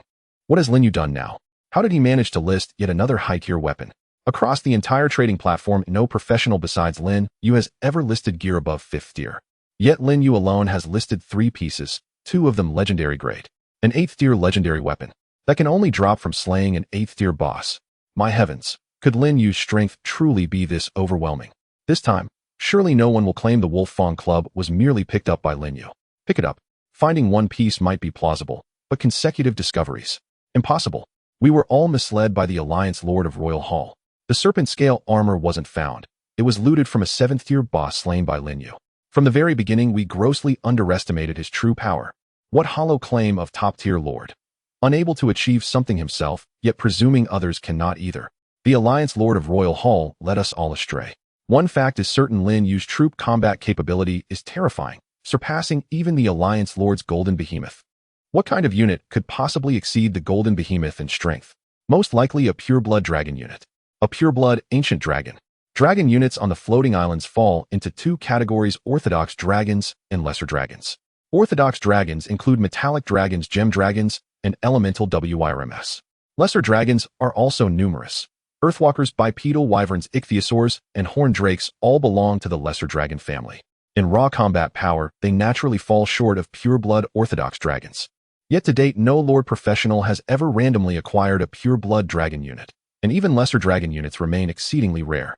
Many professionals in the chat channel speculate Lin Yu's unit is most likely a pure-blood dragon. With the overwhelming combat prowess of an ancient dragon, aerial dominance, and numerical superiority, it truly becomes plausible to slay an 8th-tier boss monster. Of course, these remain mere conjectures. No one knows Lin Yu's actual unit. All agree it is highly probable to be a pure-blood ancient dragon, and remotely possible some other exceptionally rare top-tier unit. Regardless of what it is, Lin Yu's unit is undeniably stronger than the Golden Behemoth. After all, slaying a 7th-tier boss on day 1 and an 8th-tier boss on day 2, such feats lie far beyond the Golden Behemoth's capabilities. His Golden Behemoth simply lacks such power. Unbelievably strong. Lin Yu is undoubtedly the true. That is beyond doubt. Tell me, how do I latch onto Lin Yu's coattails? Since yesterday, I've repeatedly sent friend requests, but each time they're rejected. As if I haven't been rejected too. I've been rejected 3 times. When I've decided, I will swear fealty to Lord Lin Yu. For frontline combat professionals like us, eventual allegiance to a lord is inevitable. Otherwise, survival across the multiversal floating islands would be near impossible. Lin Yu is the ideal choice. With Lord Lin Yu's protection, our future will assuredly flourish. I'm already awaiting the day Lin Yu establishes his alliance. If Lin Yu forms an alliance, I'll join first. Great trees offer great shade. I'm in. Agreed. By the way, has Lin Yu's previously listed steel-tempered sword already been exchanged? I wonder what blueprint he acquired in return. Possibilities include a warehouse, a fence, or a watchtower. To upgrade a territory to a mid-tier village, these 3 structures are mandatory prerequisites. Lin Yu must urgently require blueprints for all 3. I hold a fence blueprint. Do you think it could exchange for Lin Yu's Wolf Fang Club? Dream on. The Wolf Fang Club is an 8th-tier legendary weapon, worth 3 or 5 fence blueprints without question. If only I possessed a rare blueprint, I could leverage it to gain Lin Yu's friendship and ease my future allegiance. Go sleep. Your dreams will surely grant it. I have underestimated Lin Yu. Yet again. While the chat channel blazed with fervor, the territory of the Royal Hall's alliance lord lay in utter silence. Just as cold and still was the young man's heart. He felt as though plunged into an ice-cold abyss. The instant he saw the Wolf Fang Club's listing on the trading platform, a chilling wave surged down from his crown, flooding his entire being. His whole body turned frigid, goose flesh prickled his skin.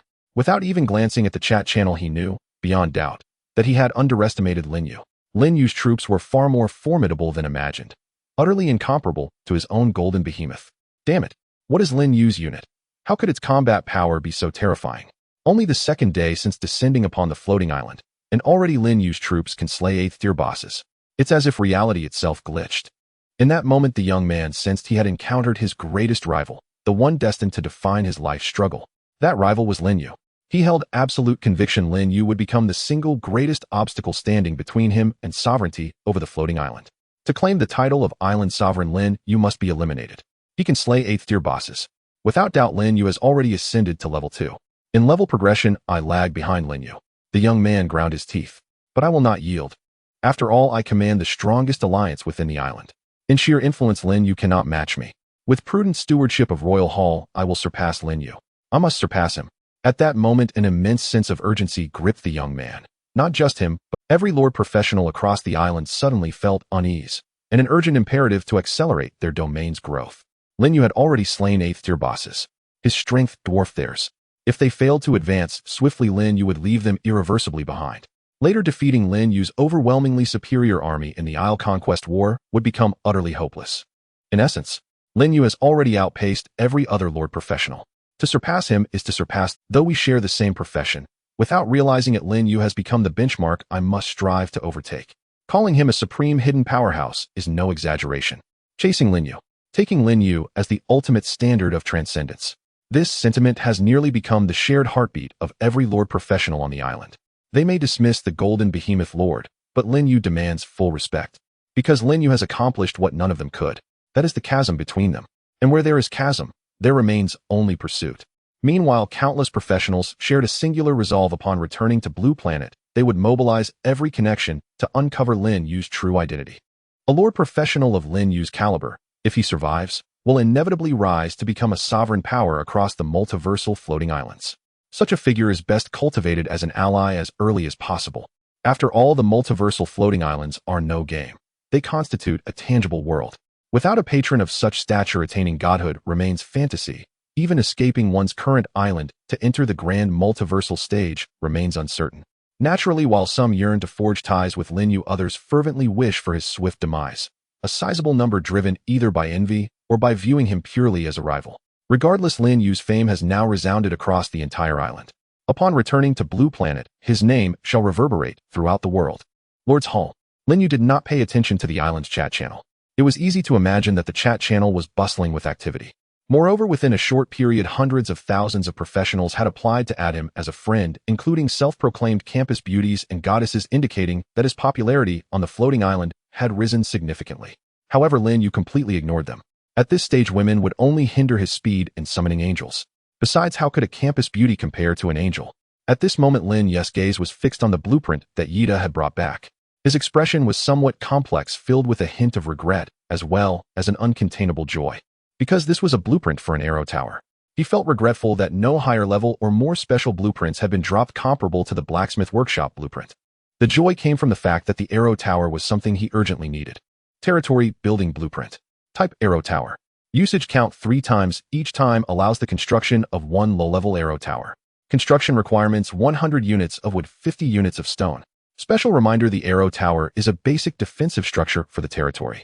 With it, your territory will possess the most fundamental defensive capabilities. However, do not rely entirely on the arrow tower for the territory's safety. Troops are the most core weapon in protecting the territory. This means that this blueprint allows me to construct 3 arrow towers. Lin Yu had always wondered why every blueprint had a usage count. Now he understood that some blueprints could be reused. Without hesitation, Lin Yu went directly outside the territory. He constructed 3 arrow towers near the location of the spiritual field. After the usage count was exhausted, the arrow tower blueprint in his hand transformed into countless starlight and vanished. This is the main entrance to my territory's future. The defensive power needs to be strengthened. As for other areas of the territory, I will consider construction after obtaining new arrow tower blueprints. As he spoke, 3 arrow towers appeared out of nowhere not far away. They were entirely wooden structures standing about 6 meters tall. At the very top of the arrow towers, 3 longbows were set up, requiring no human control nor any additional preparations for arrows. Under the influence of the floating island's rules, defensive structures like the arrow tower possess the ability to automatically reload and attack nearby enemies. As long as they were not knocked down or destroyed, the arrow towers would continuously attack hostile units. This was quite miraculous. Now that the arrow towers have been constructed, all that's left is the fence. The closer he got to the final step, the more urgent Lin Yu's mood became. He wished that the angel team would immediately drop a fence blueprint to allow him to upgrade the territory simultaneously. However, Lin Yu also knew that obtaining blueprints was not something that could be rushed. It all depended on luck. If luck was on his side, even hunting low-level monsters might yield blueprints. If luck was bad, then he could only pray to the goddess of fortune. Lin Yu opened the island trading platform and checked the remaining time for the snake armor. In a few hours, the flash sale for the snake armor will end, and it will go directly to auction.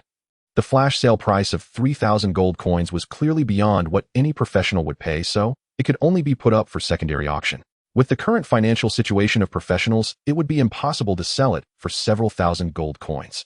My bottom line is 1,000 gold coins. If any professional can come up with 1,000 gold coins to bid for the snake armor, I will sell it right away. The value of the snake armor is certainly not something that can be measured by just 1,000 gold coins. But Lin Yu also couldn't hold on to it forever. After a week or two, the snake armor could indeed be auctioned for a high price, but he didn't want to wait that long. He had already made up his mind to sell the snake armor. Even if it was only sold for 1,000 gold coins, it would be enough for him to summon 20 winged angels. 20 winged angels could easily create greater value for him within a week or two. Whether it was the possible blueprints or equipment that could drop, or the level increases, the profit would far exceed those several thousand gold coins. It seemed like a loss, but in reality, it was no loss at all. Lin Yu muttered to himself. In just over a day, individual professionals cannot possibly drop 1,000 gold coins, but those alliance leaders control a large number of alliance members. By using the identity of the alliance leader, it should be no problem to gather a batch of gold coins from those alliance. Therefore, a starting price of 1,000 gold coins is entirely achievable. If the snake armor sold too cheaply, it would pain him. He could only hope that those alliance leaders could be clever enough to think of ways to gather gold coins. If that were the case, the snake armor would be able to sell. Time passed quickly, and soon it was noon. The auction for the snake armor had not yet started, but the angel team gave Lin Yu a surprise. Of course, it was not another drop of blueprints or equipment, but rather that his mutual benefit plan against the goblin tribe had been successfully implemented. An hour ago, the goblin Lunin and others successfully returned to the goblin tribe. Staying out overnight was not a big deal. However, Lunin and a few other goblins were still summoned by the tribe's chief for questioning. This was because over 100 goblins had mysteriously gone missing from their tribe from yesterday until now. This was a major issue. Faced with the chief's inquiry, Lunin calmly explained the ins and outs, claiming they had accidentally discovered a burrow belonging to the Grey Dwarves which contained a large stockpile of food. The goblins who had disappeared yesterday were there guarding the food.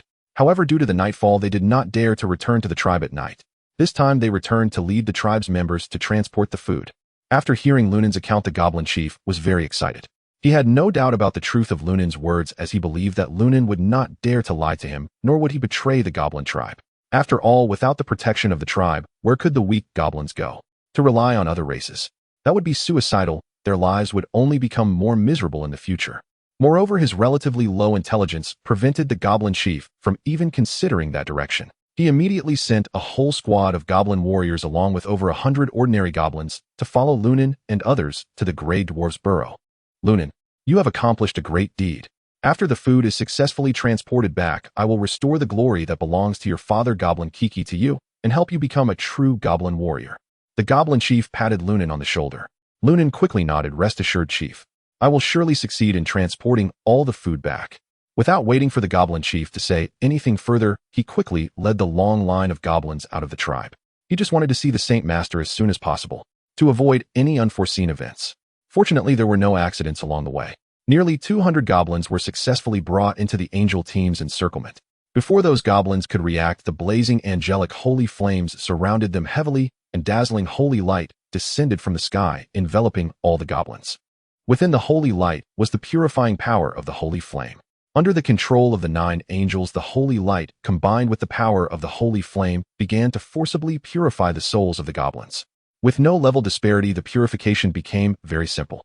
In less than 5 minutes, nearly 200 goblins present all became Lin Yu's followers, and their faith level simultaneously reached the fervent level. Faith level: ordinary believer, true believer, devout believer, fanatical believer, Holy Spirit believer. Hail Saint Master. Praise the great Lord of the holy light. May the holy light be eternal. After the purification ritual ended, nearly 200 goblins knelt down in unison, creating a remarkably spectacular scene. Then Yida called Goblin Lunin again. You will now return to the goblin tribe and say that you were intercepted by the Grey Dwarves while transporting food and need immediate support. Damn those Grey Gnomes. The small-statured goblin chief shouted angrily in the conference hall of the goblin tribe.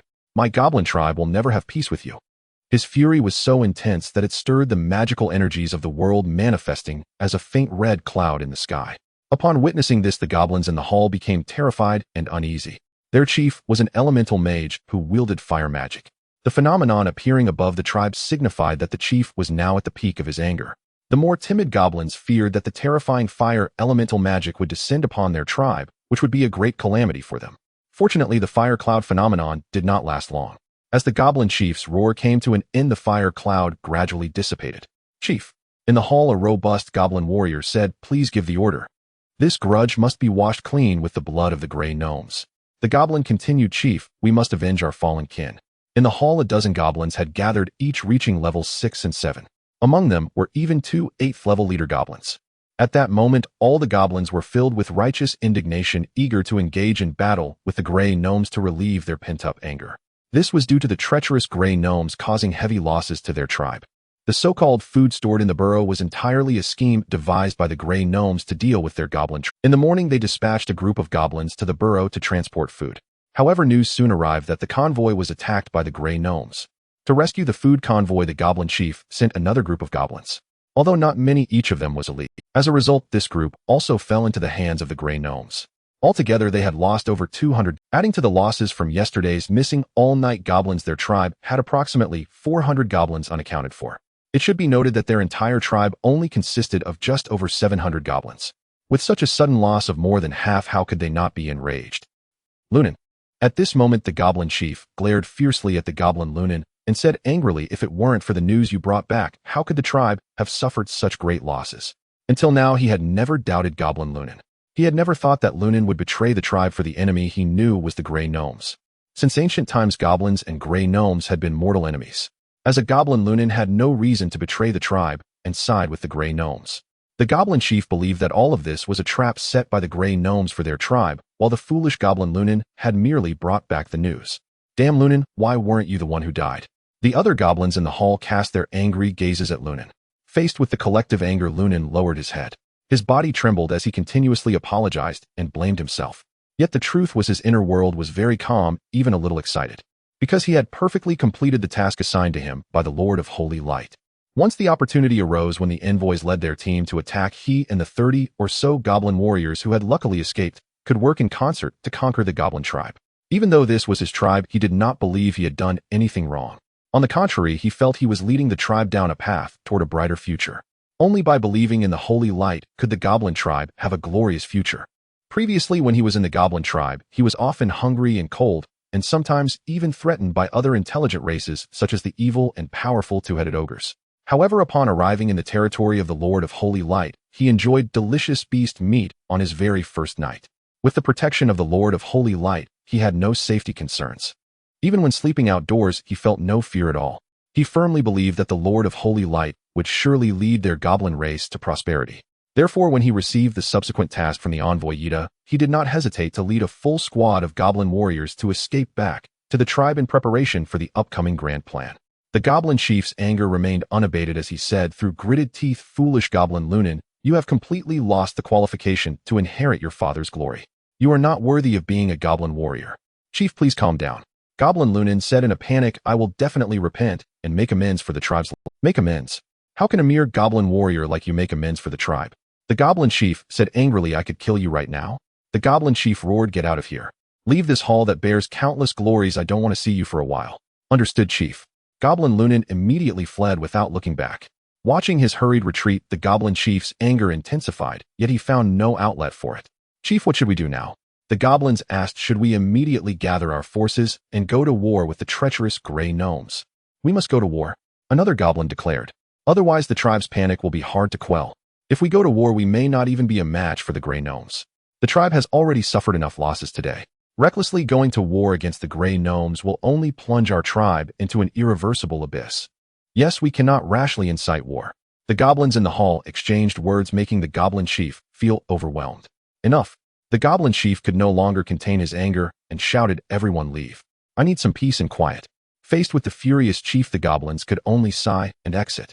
Once all the goblins left the hall, the goblin chief wearily returned to his throne, muttering to himself, "The tribe's losses are so severe. Going to war is simply a path to death.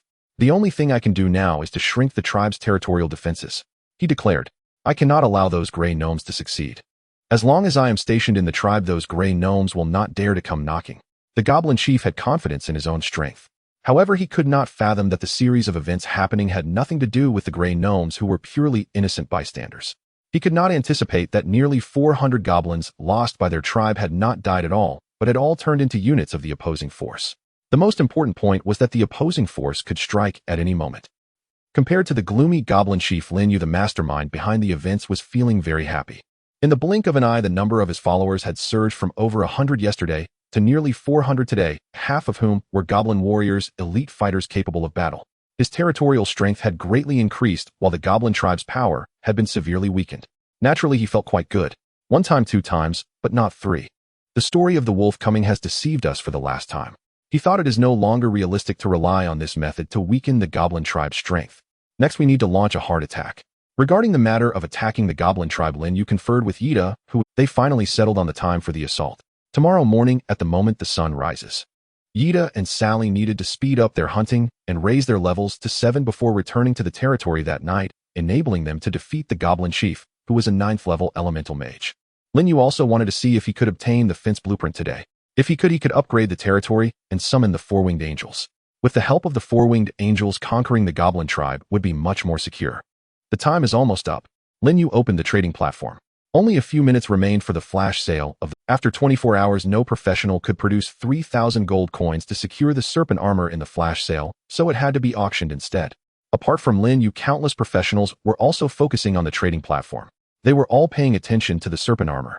Whether they intended to participate in the auction or were merely there for the excitement, it showed that Lin Yu's hype plan was very successful. The more attention there was, the higher the final price of the serpent armor would be. Soon a few minutes passed, and with no one securing the serpent armor, it was forced off the shelves and returned to Lin Yu. He did not hesitate and listed the serpent armor again. The trading was set for auction mode. The starting price was 600 gold coins, and each bid must be no less than 10 gold coins. The auction duration was 1 hour. Compared to the flash sale price of 3,000 gold coins, the starting bid for the serpent armor was reduced by a whopping 4/5, which could be considered a significant discount. However, it was still quite unusual.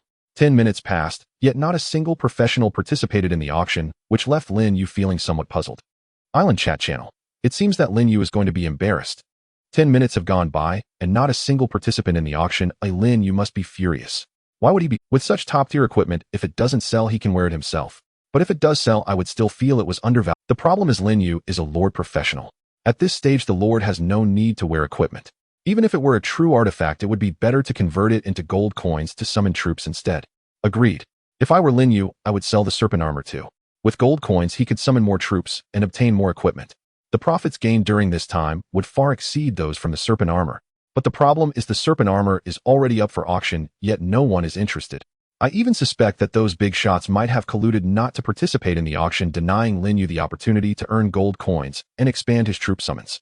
This is a possibility. Upon seeing this message, Lin Yu had the same thought. Were the big shots on the island truly conspiring against him? It wasn't impossible.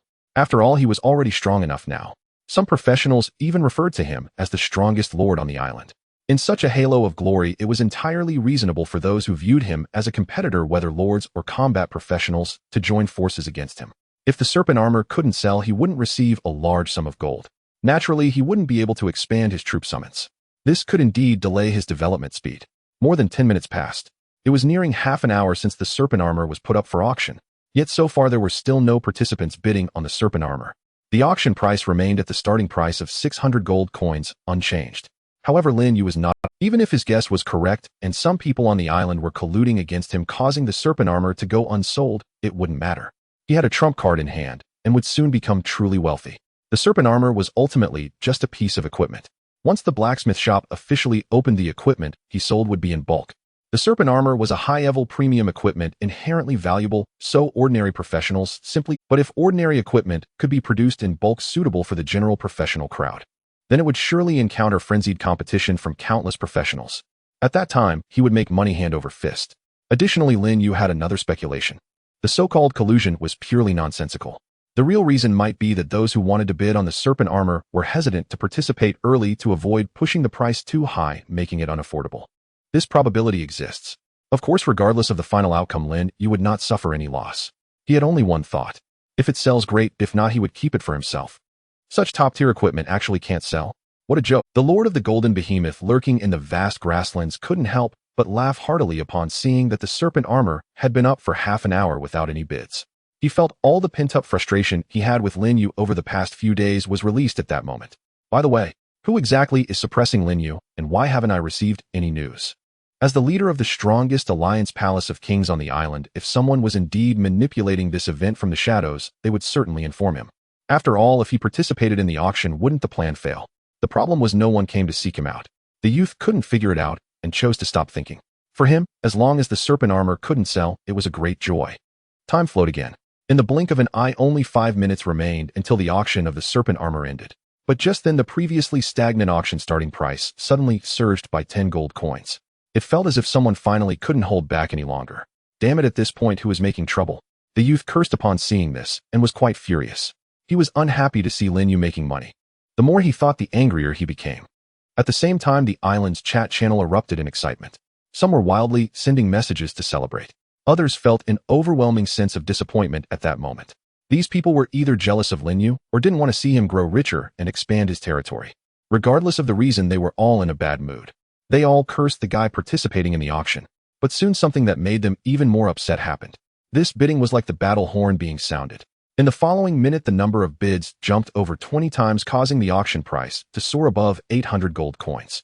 Most importantly, the upward momentum showed no signs of slowing down. Another minute later, the auction price broke through the 1,000 gold coin mark, making those lords who couldn't recruit troops because they lacked gold coins feel envious and furious. 1,000 gold coins, how many troops could he recruit? If calculated using low-level troops, that would be a full 200 troops. Lin Yu has struck it rich. Once the serpent armor sells, he will immediately be able to recruit dozens of top-tier troops. This is terrifying.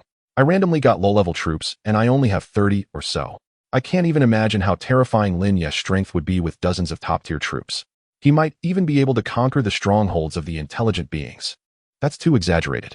The initial level of top-tier troops is level 4. Even if dozens of top-tier troops combined, it would still be nearly impossible to conquer the strongholds of intelligent beings. By the way, who exactly is the professional participating in the auction who is so wealthy? I only know that our leader from the Midsummer Night is one of them. This morning, our leader was borrowing gold coins in the Alliance channel, definitely for the auction of the serpent armor. Borrowing? What kind of operation is that? No need to be surprised, it's just basic stuff. Our Zijingwa Alliance's leader also borrowed, otherwise where would he get so many gold coins to participate in the auction? In the Lord's Hall, Lin Yu was also watching the continuously rising auction price. These people really waited until the last few minutes to make their move. But in any case, the auction price has already exceeded 1,000 gold coins. It hasn't dropped below my bottom line, so it can be sold. Lin Yu had prepared for the possibility of the auction failing, but did not expect there to be so many wealthy bidders. This was indeed a joyful thing. One winged angel, 50 gold coins. I wonder how many of those I can summon all at once after the auction. The closer it got to the deadline, the more intense the auction for the snake armor became. Every lord participating in the auction was determined to win the snake armor.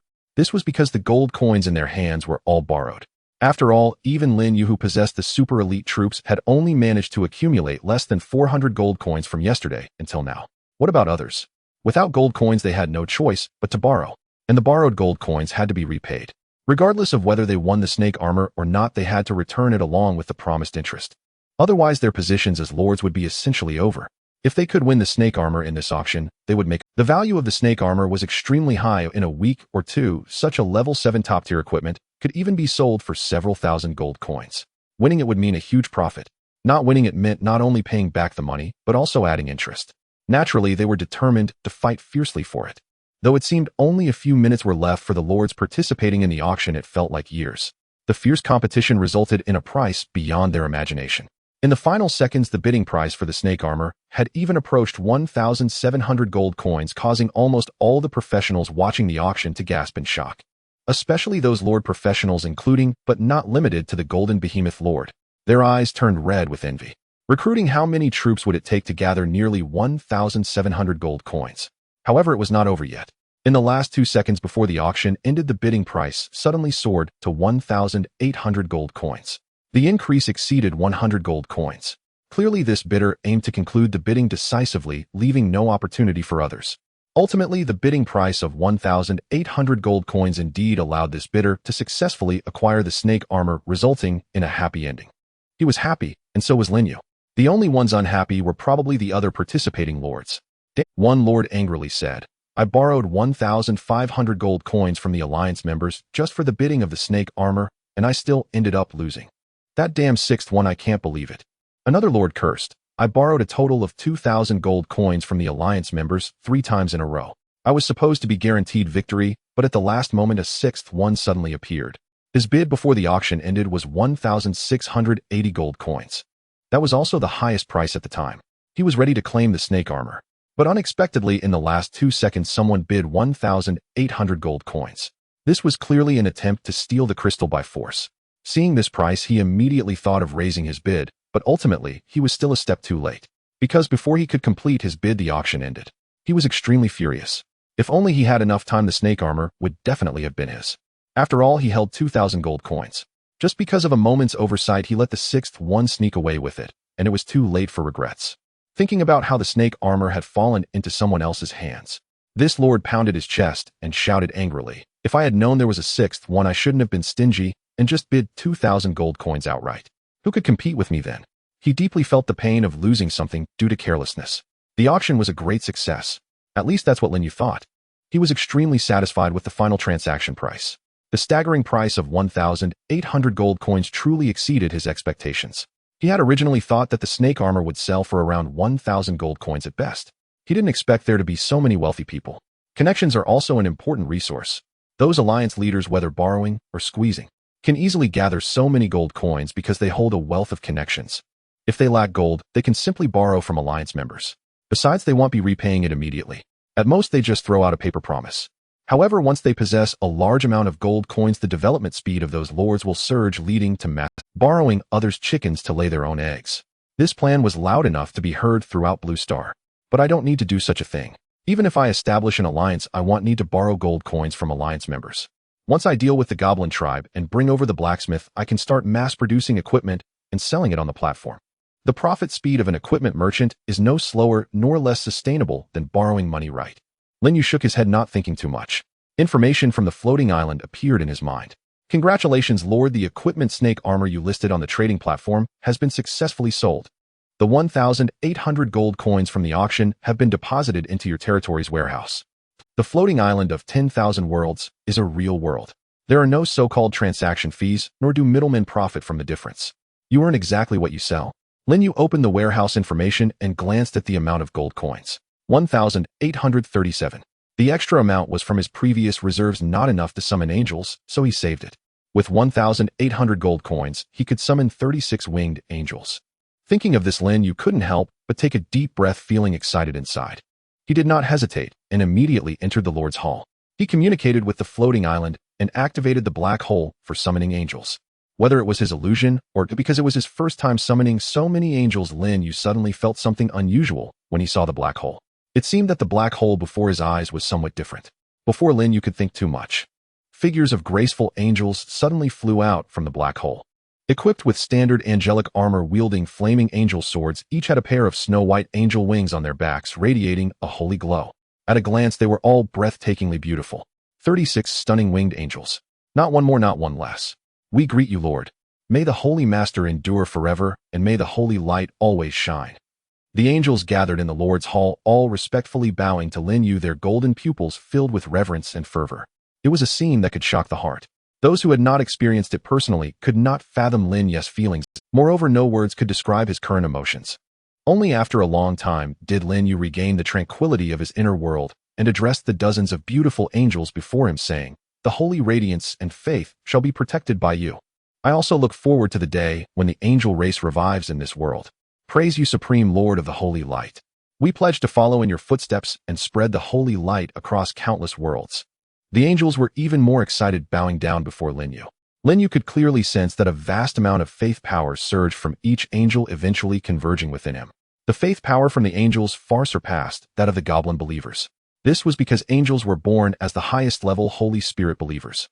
This is also why the goblin believers referred to angels as holy envoys.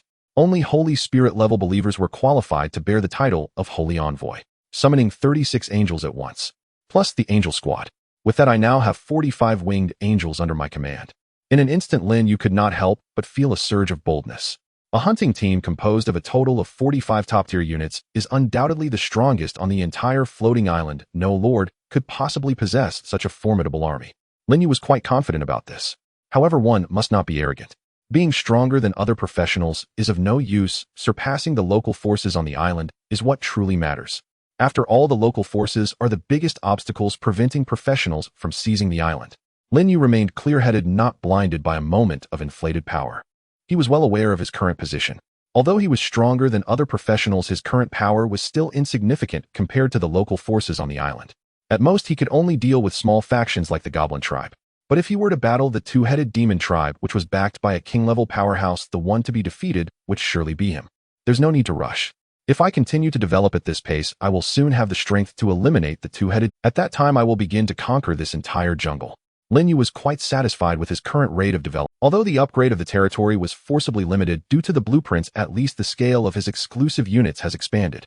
Exclusive units are the core of the territory. Being able to grow at a rapid pace is certainly something to be happy about.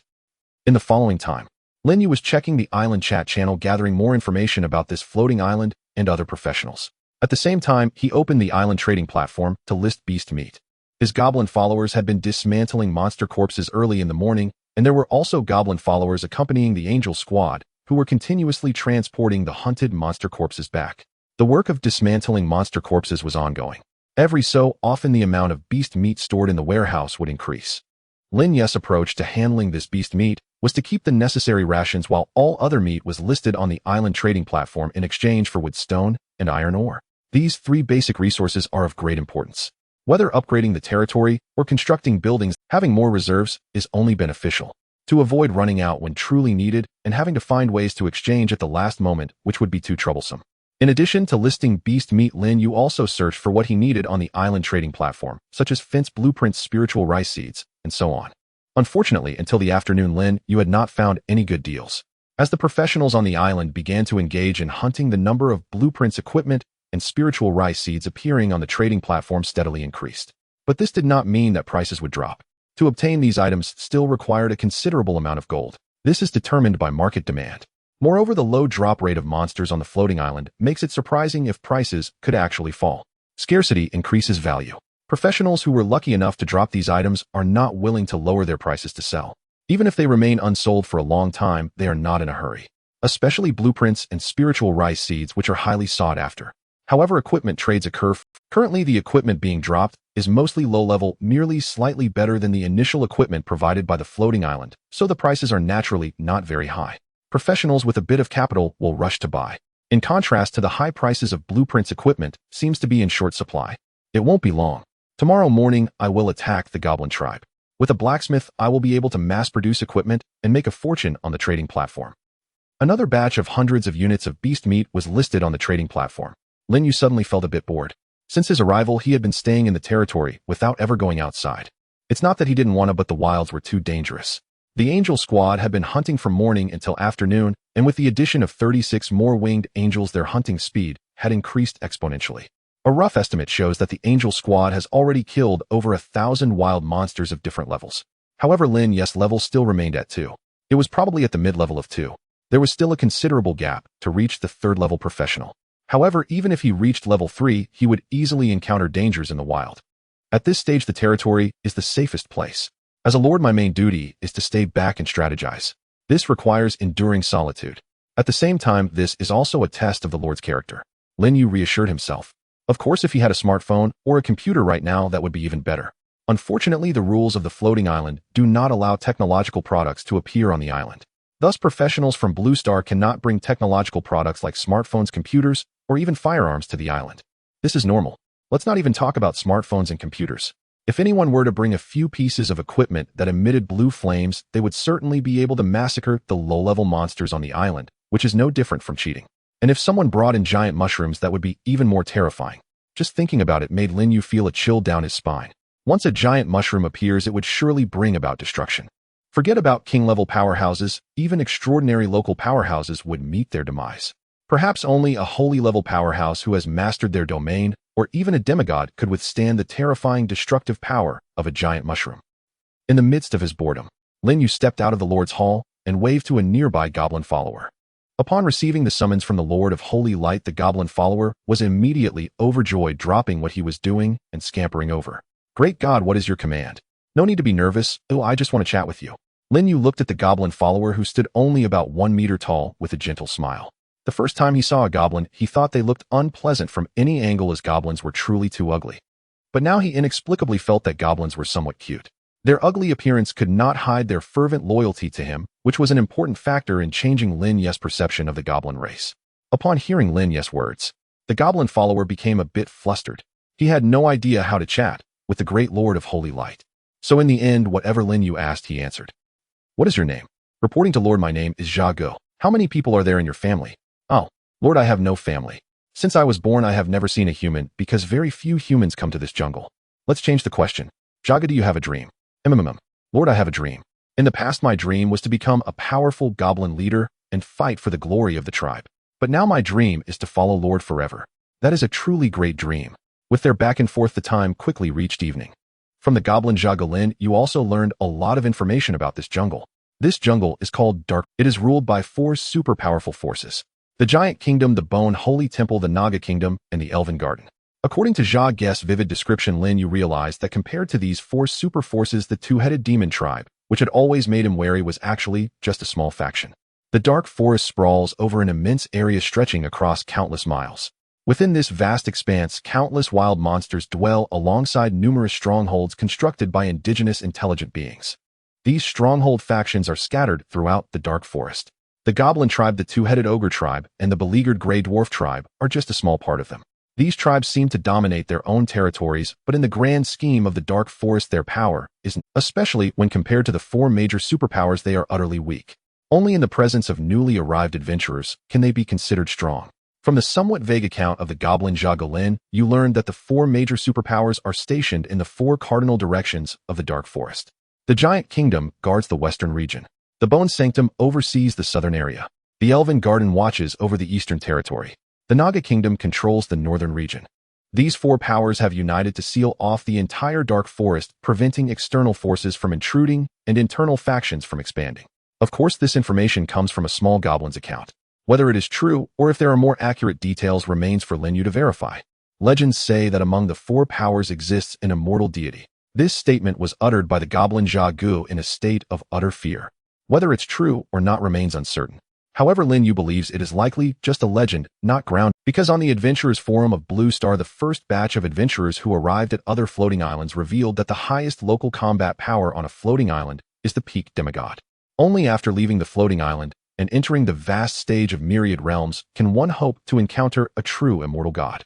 Compared to the 3rd-level goblin warrior before him, Lin Yu is much more inclined to trust the information disclosed by veteran adventurers. "My territory is located in the western part of the dark forest. The highest ruler of this area is the Giant Kingdom. This is very important information. If all goes as expected to conquer the dark forest in the future, Lin Yu's first target would have to be the Giant Kingdom. After all, they are so close.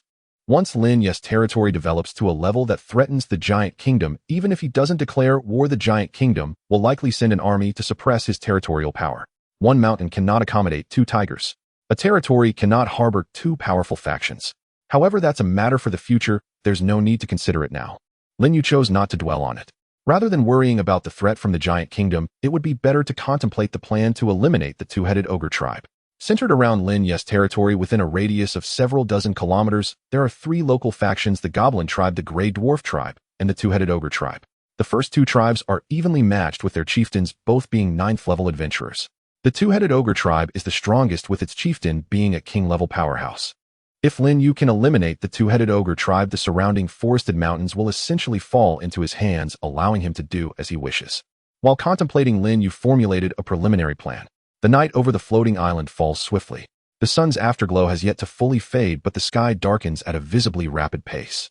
In less than half an hour, it becomes pitch black outside his territory. In such an environment, the visibility for adventurers is greatly restricted, making hunting difficult. Conversely, wild monsters are hardly affected and become exceptionally active. If adventurers do not quickly find a safe place, they are likely to be ambushed by wild monsters. In this pitch-black world, one might not even know how they died. Fortunately, the newcomers on the island recall the lessons from last night. Before the night has fully descended, they quickly seek refuge. Of course, these are all struggling combat adventurers. As for Lord adventurers, they are protected by their own territories and need not worry about ambushes from wild monsters, nor waste time looking for a refuge. At this time, a wave of voices envious of the Lord adventurers appears in the chat channel. Another night of jealousy towards the Lord. I really want to know what the territory of the Lord adventurer looks like. Is there a kind-hearted Lord willing to reveal the coordinates so we combat adventurers can visit and broaden our horizons? High emotional intelligence, visiting territories, a low emotional intelligence, robbing resources. At this stage, I doubt any Lord would dare reveal their coordinates, including top Lords like Lin Yu. This is the truth. Before the Lord's army develops, a fully armed group of combat adventurers is enough to sweep through the Lord's territory. Hey, don't incite discord between us combat adventurers and Lord adventurers. It is well known that the territory of the Lord is the safest haven for us combat adventurers. Allying with a Lord is what we desire most. It sounds so sincere. Adventurers Forum has long had reports of similar news. On Floating Island No. 013724, there has been warfare between Lord adventurers and combat adventurers, and not just once. I also heard that the wars resulted in many combat adventurers' deaths, and some lords were even killed. Floating Island No. 013724. This is one of the floating islands that the first batch of summoned humans arrived at. Different numbers represent different floating islands. No one knows how many floating islands exist in this world. The only known fact is that becoming the island master is the key to opening the gate to Myriad Realms. Once someone becomes the master of an island, a teleportation array leading to Myriad Realms will appear on that floating island. This is the information disclosed by the Myriad Floating Islands. Although so far no adventurer has successfully achieved this goal and ascended to the position of island master, this information is undoubtedly true. If our floating island descends into chaos, the number of fallen adventurers will increase. This is inevitable given how many people are on our island. Let's change the topic to something lighter. Today I lost 3 friends from my list. By the way, has anyone leveled up to level 2?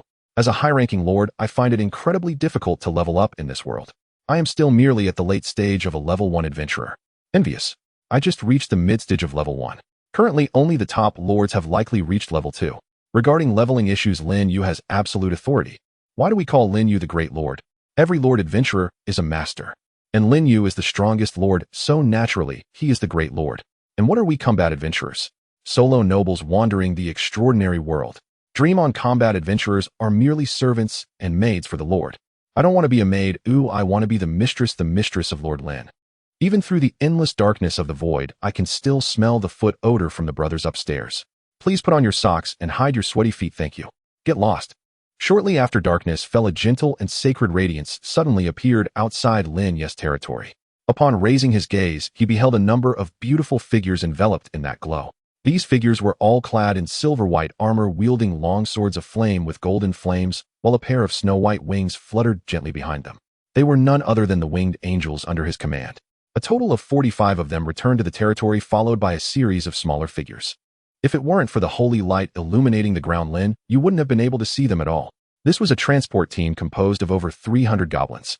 Every 2 goblins formed a group, each carrying the corpse of a wild monster, while a synchronized heave-ho echoed from their mouths. The Goblin Transport Brigade followed the angelic battalion, radiating holy light, successfully returning to the territory and appearing before Lin Yu, kneeling in reverence to their deity. Rise! Lin Yu smiled faintly. He hadn't expected that in the blink of an eye the number of goblin followers under his command had reached nearly 400. Among them there were more than 180 3rd and 4th level goblin warriors, along with a dozen 5th and 6th level goblin champions. Compared to other lords and professionals on the island, his goblin army could be considered a formidable force. Lin Yu told the goblin followers, the firewood is piled over there. You may roast meat to solve tonight's food issue. No goblin is to leave the territory without my permission. Yes, great lord. Praise you, merciful and benevolent deity. The goblin followers knelt once more, sincerely thanking their faith's deity for the bestowed blessings. In that moment, Lin Yu sensed a large amount of faith power converging within him. So far, his body had not undergone any changes due to this faith power. But that was unimportant. The effects of the faith power would fully manifest when he ascended to godhood. In the words of Yida, it was about accumulating little by little. The greater the faith power accumulated now, the easier it would be for Lin Yu to achieve godhood in the future. Moreover, the stronger the divine power he would wield after becoming a god. Faith power is the foundation of worshipping deities. Success or failure relies on faith. Once the goblin followers withdrew, Lin Yu turned his gaze towards the angelic battalion. Currently, this battalion was led by the first summoned Yida and Sally, both of whom had the highest levels among all the angels. Not bad. You have not disappointed me. Both of you have advanced to level 7. The speed at which Yida and Sally leveled up made Lin Yu envious. When summoned yesterday, they were both at level 5. After 2 days of hunting, they had both stepped into level. Though Lin Yu also advanced 2 levels, it was a breakthrough from level 0 to level 2. This meant that the source power he had gained was far less than that of Yida and Sally. Of course, the main reason was that he did not personally partake in the hunting of wild monsters, receiving only a small portion of the source power, which naturally slowed his leveling speed. This afternoon, with the addition of 36 winged angels to the angelic battalion, the hunting speed skyrocketed. Moreover, the source power I gained has significantly increased. The more types of troops there are, the faster the Lord's level will rise. This is indeed not mere talk. Now Lin Yu's level had already risen to the late stage of level 2. Similar to last night, he found himself once again just a step away from leveling up. Hearing Lin Yu's praises, Yida and Sally were filled with excitement. Excitement appeared on their fair and delicate faces. For them, receiving Lin Yu's admiration was a great honor. The angels who descended into this world had 2 missions. One mission was to revive the angelic race, planting the flag of the Holy Light camp throughout the universe. The other mission was to serve Lin Yu, the Lord of the Holy Light. Naturally, Lin Yu's recognition and praise held immense significance for them. This was also the motivation for their efforts. Yida quickly said, "Lord, now that the size of the angel squad has surged, Sally and I are confident we can conquer the goblin tribe tonight." Conquering the goblin tribe was something you planned, Lord. The angelic battalion now had the strength to execute this plan ahead of schedule without needing to wait until tomorrow morning to declare war on the goblin tribe. No hurry. Lin Yu waved his hand, saying, "The goblin tribe will not escape. Attacking in the morning is just the same. Furthermore, marching at night is prone to accidents. And even if we were to conquer the goblin tribe tonight, it would be difficult to transport the resources back. So we shall proceed according to the original plan. Tomorrow, at the moment the sun rises, we will launch an attack on the goblin tribe. In addition to you, angelic battalion, 200 goblin warriors in the territory will also participate in this tribal battle. However, their main task will be to transport the looted resources. The primary fighting force will still be you." "Yes, my lord," Yida respectfully responded. She was also eager to fulfill Lin Yu's plan. Hearing Lin Yu's analysis, she felt that she had indeed been marching at night indeed posed risks. Even if the angelic battalion was fearless, the accompanying goblin brigade would find it hard to traverse the dark jungle unscathed to reach the goblin tribe several kilometers away. During that time, some goblin followers would inevitably fall victim to ambushes from wild monsters. Such sacrifices were clearly meaningless. "My lord, this is the harvest from this afternoon's hunt." Yida did not forget the most important thing, presenting the spoils to Lin Yu. Among the spoils there were no blueprints, no equipment, and certainly no spiritual rice seeds, only gold. However, the number of gold coins brought Lin Yu great joy. There were a total of 375 coins. The floating island granted professionals the ability to perceive the quantity of gold coins at a glance, just as they could see information about blueprints and equipment. Adding the 37 gold coins left from the previous angel summons, I now have 412 gold coins. In other words, I can summon 8 more winged angels. Lin Yu was very happy and immediately returned to the Lord's Hall, summoning 8 beautiful winged angels. Thus, the number of winged angels under his command reached 53. This was a truly terrifying matter. Once word got out, it would undoubtedly shock all professionals on the island. The scale of the angelic battalion has expanded once again. We can try hunting at night, Lin Yu said to the Yida and Sally following him, but remember, safety is paramount. Also, do not stray too far from the territory. If danger arises, return immediately. The territory can shelter you. At this stage, no wild monsters will invade. The nighttime hunting should not last too long. You decide how to manage that. Return to the territory to rest if you get tired. All right, my lord. Rest assured, my lord, we will definitely protect ourselves. Yida and Sally both. Then under Lin Yu's nod, they led a group of spirited angels out of the territory, entering the wild world, shrouded in darkness. Before long, combat broke out. Lin Yu, who was in the territory, could see brilliant sword lights slicing through the night in the darkness. And it was very close to the territory, not exceeding 200 meters. This instantly awakened Lin Yu. He knew that there were many wild monsters at night, but he had not expected there to be so many. Monsters appeared within 200 meters of his territory, which was simply terrifying. However, this situation had its pros and cons. The downside was that there were so many monsters that they would be unending to kill. The battle outside the territory was extremely fierce. At all times, countless sword lights pierced through the darkness, illuminating the battlefield. Those were the combat skills of the angels, the brilliance of the Holy Cross sword, and the sacred light slash. In addition to combat skills, angels were releasing golden flames to scorch the battlefield. This was the angelic sacred flame capable of purifying all evil forces in the world. Under the illumination of the sword lights and sacred flames, Lin Yu also caught sight of the monster's forms. One type was a skeletal creature made up of a skeletal framework. The other type of monster had greenish skin and blood-red eyes, swiftly crawling on all fours. It resembled a hairless wolf, but upon closer inspection, it seemed to possess some human traits. Different forms, yet the same race. Both types of monsters were undead creatures. The goblin Lunan was not wrong. The wild world at night was dominated by demons and the undead. Lin Yu did not know what demons looked like, but he had seen the undead, and there were countless of them. On the battlefield, dense undead creatures surrounded the angelic battalion like a tide, making Lin Yu's scalp tingle. It was terrifying. The sheer number was always the advantage of the undead creatures. At this moment, each angel was forced to face multiple, even dozens of undead attacks. The only silver lining was that these undead creatures did not seem to be very powerful, and groups of them were continuously being slain by the angels. Lin Yu connected with the floating island of all realms and opened the notification for killing ordinary monsters. Immediately, a series of kill notifications appeared, and they kept coming in almost without interruption. With the help of the kill notifications, Lin Yu also learned the identities of these two types of undead creatures. The skeletal monsters on the battlefield were a low-level species of the undead. Most were level 1 or 2 skeleton soldiers, with only a few being level 3 or 4 skeleton warriors. The other type of crawling monster with greenish skin was called a ghoul. Most were mutated from deceased humans, thus possessing some human traits. The ghouls on the battlefield were generally level 3 or 4. A few reached level 5, qualifying as elite ghouls. Although fewer in number than the skeletal undead, they were stronger. The situation is alright. The enemies are all ordinary undead creatures, and no high-level undead have appeared. Lin Yu looked at the fiercely contested battlefield in the distance, and could not help but breathe a sigh of relief. The advantage of the undead creatures lay in their sheer numbers. Looking out over the battlefield outside the territory, the shadows of undead creatures were everywhere, densely packed, like a swarm. Under the circumstances of low levels, the angelic battalion could still cope with ease. However, if a large number of high-level undead appeared, it would be dangerous. Let alone hunting, the first reaction would be to retreat back to the territory. As I expected, the sacred and light powers mastered by the angels are the nemesis of the undead. Both combat skills and the angelic sacred flame can easily slay the undead. Lin Yu witnessed firsthand. A newly summoned angel still at level 5 battling a ghoul of the same level. With a few sword strikes, not only did the ghoul's body suffer multiple sword wounds, but black smoke also rose from the wounds. Originally, the undead could not feel pain. Yet the angel's attack made the ghoul scream in agony as if its vital point had been struck and its soul severely wounded. Soon after, the ghoul seemed to be frightened and turned to flee. It was quickly caught up by a beautiful angel with flight capabilities who decapitated it with a single sword strike. The headless ghoul continued to struggle on the ground, only to be sliced apart by the angel a few more times before finally dying.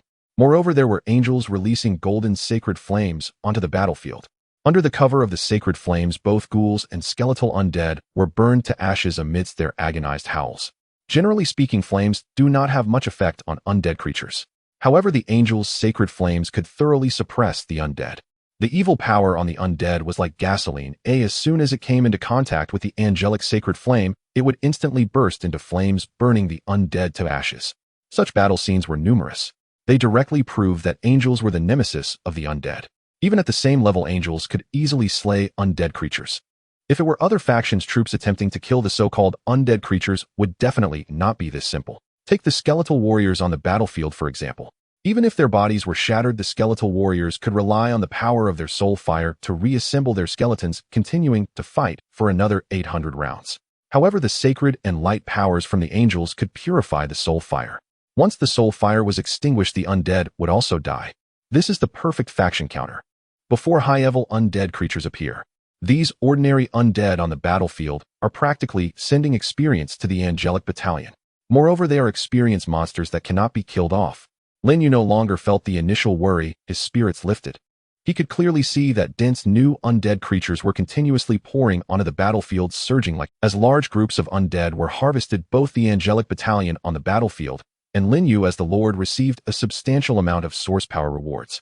If this continued, Lin Yu even suspected that he might level up to level 4 and become a mid-level professional before morning. It should be noted that he was currently still at the late stage of level 2. Ordinary professionals are divided into 3 tiers. From level 1 to 3, they are called low-level professionals. From level 4 to 6 are mid-level professionals.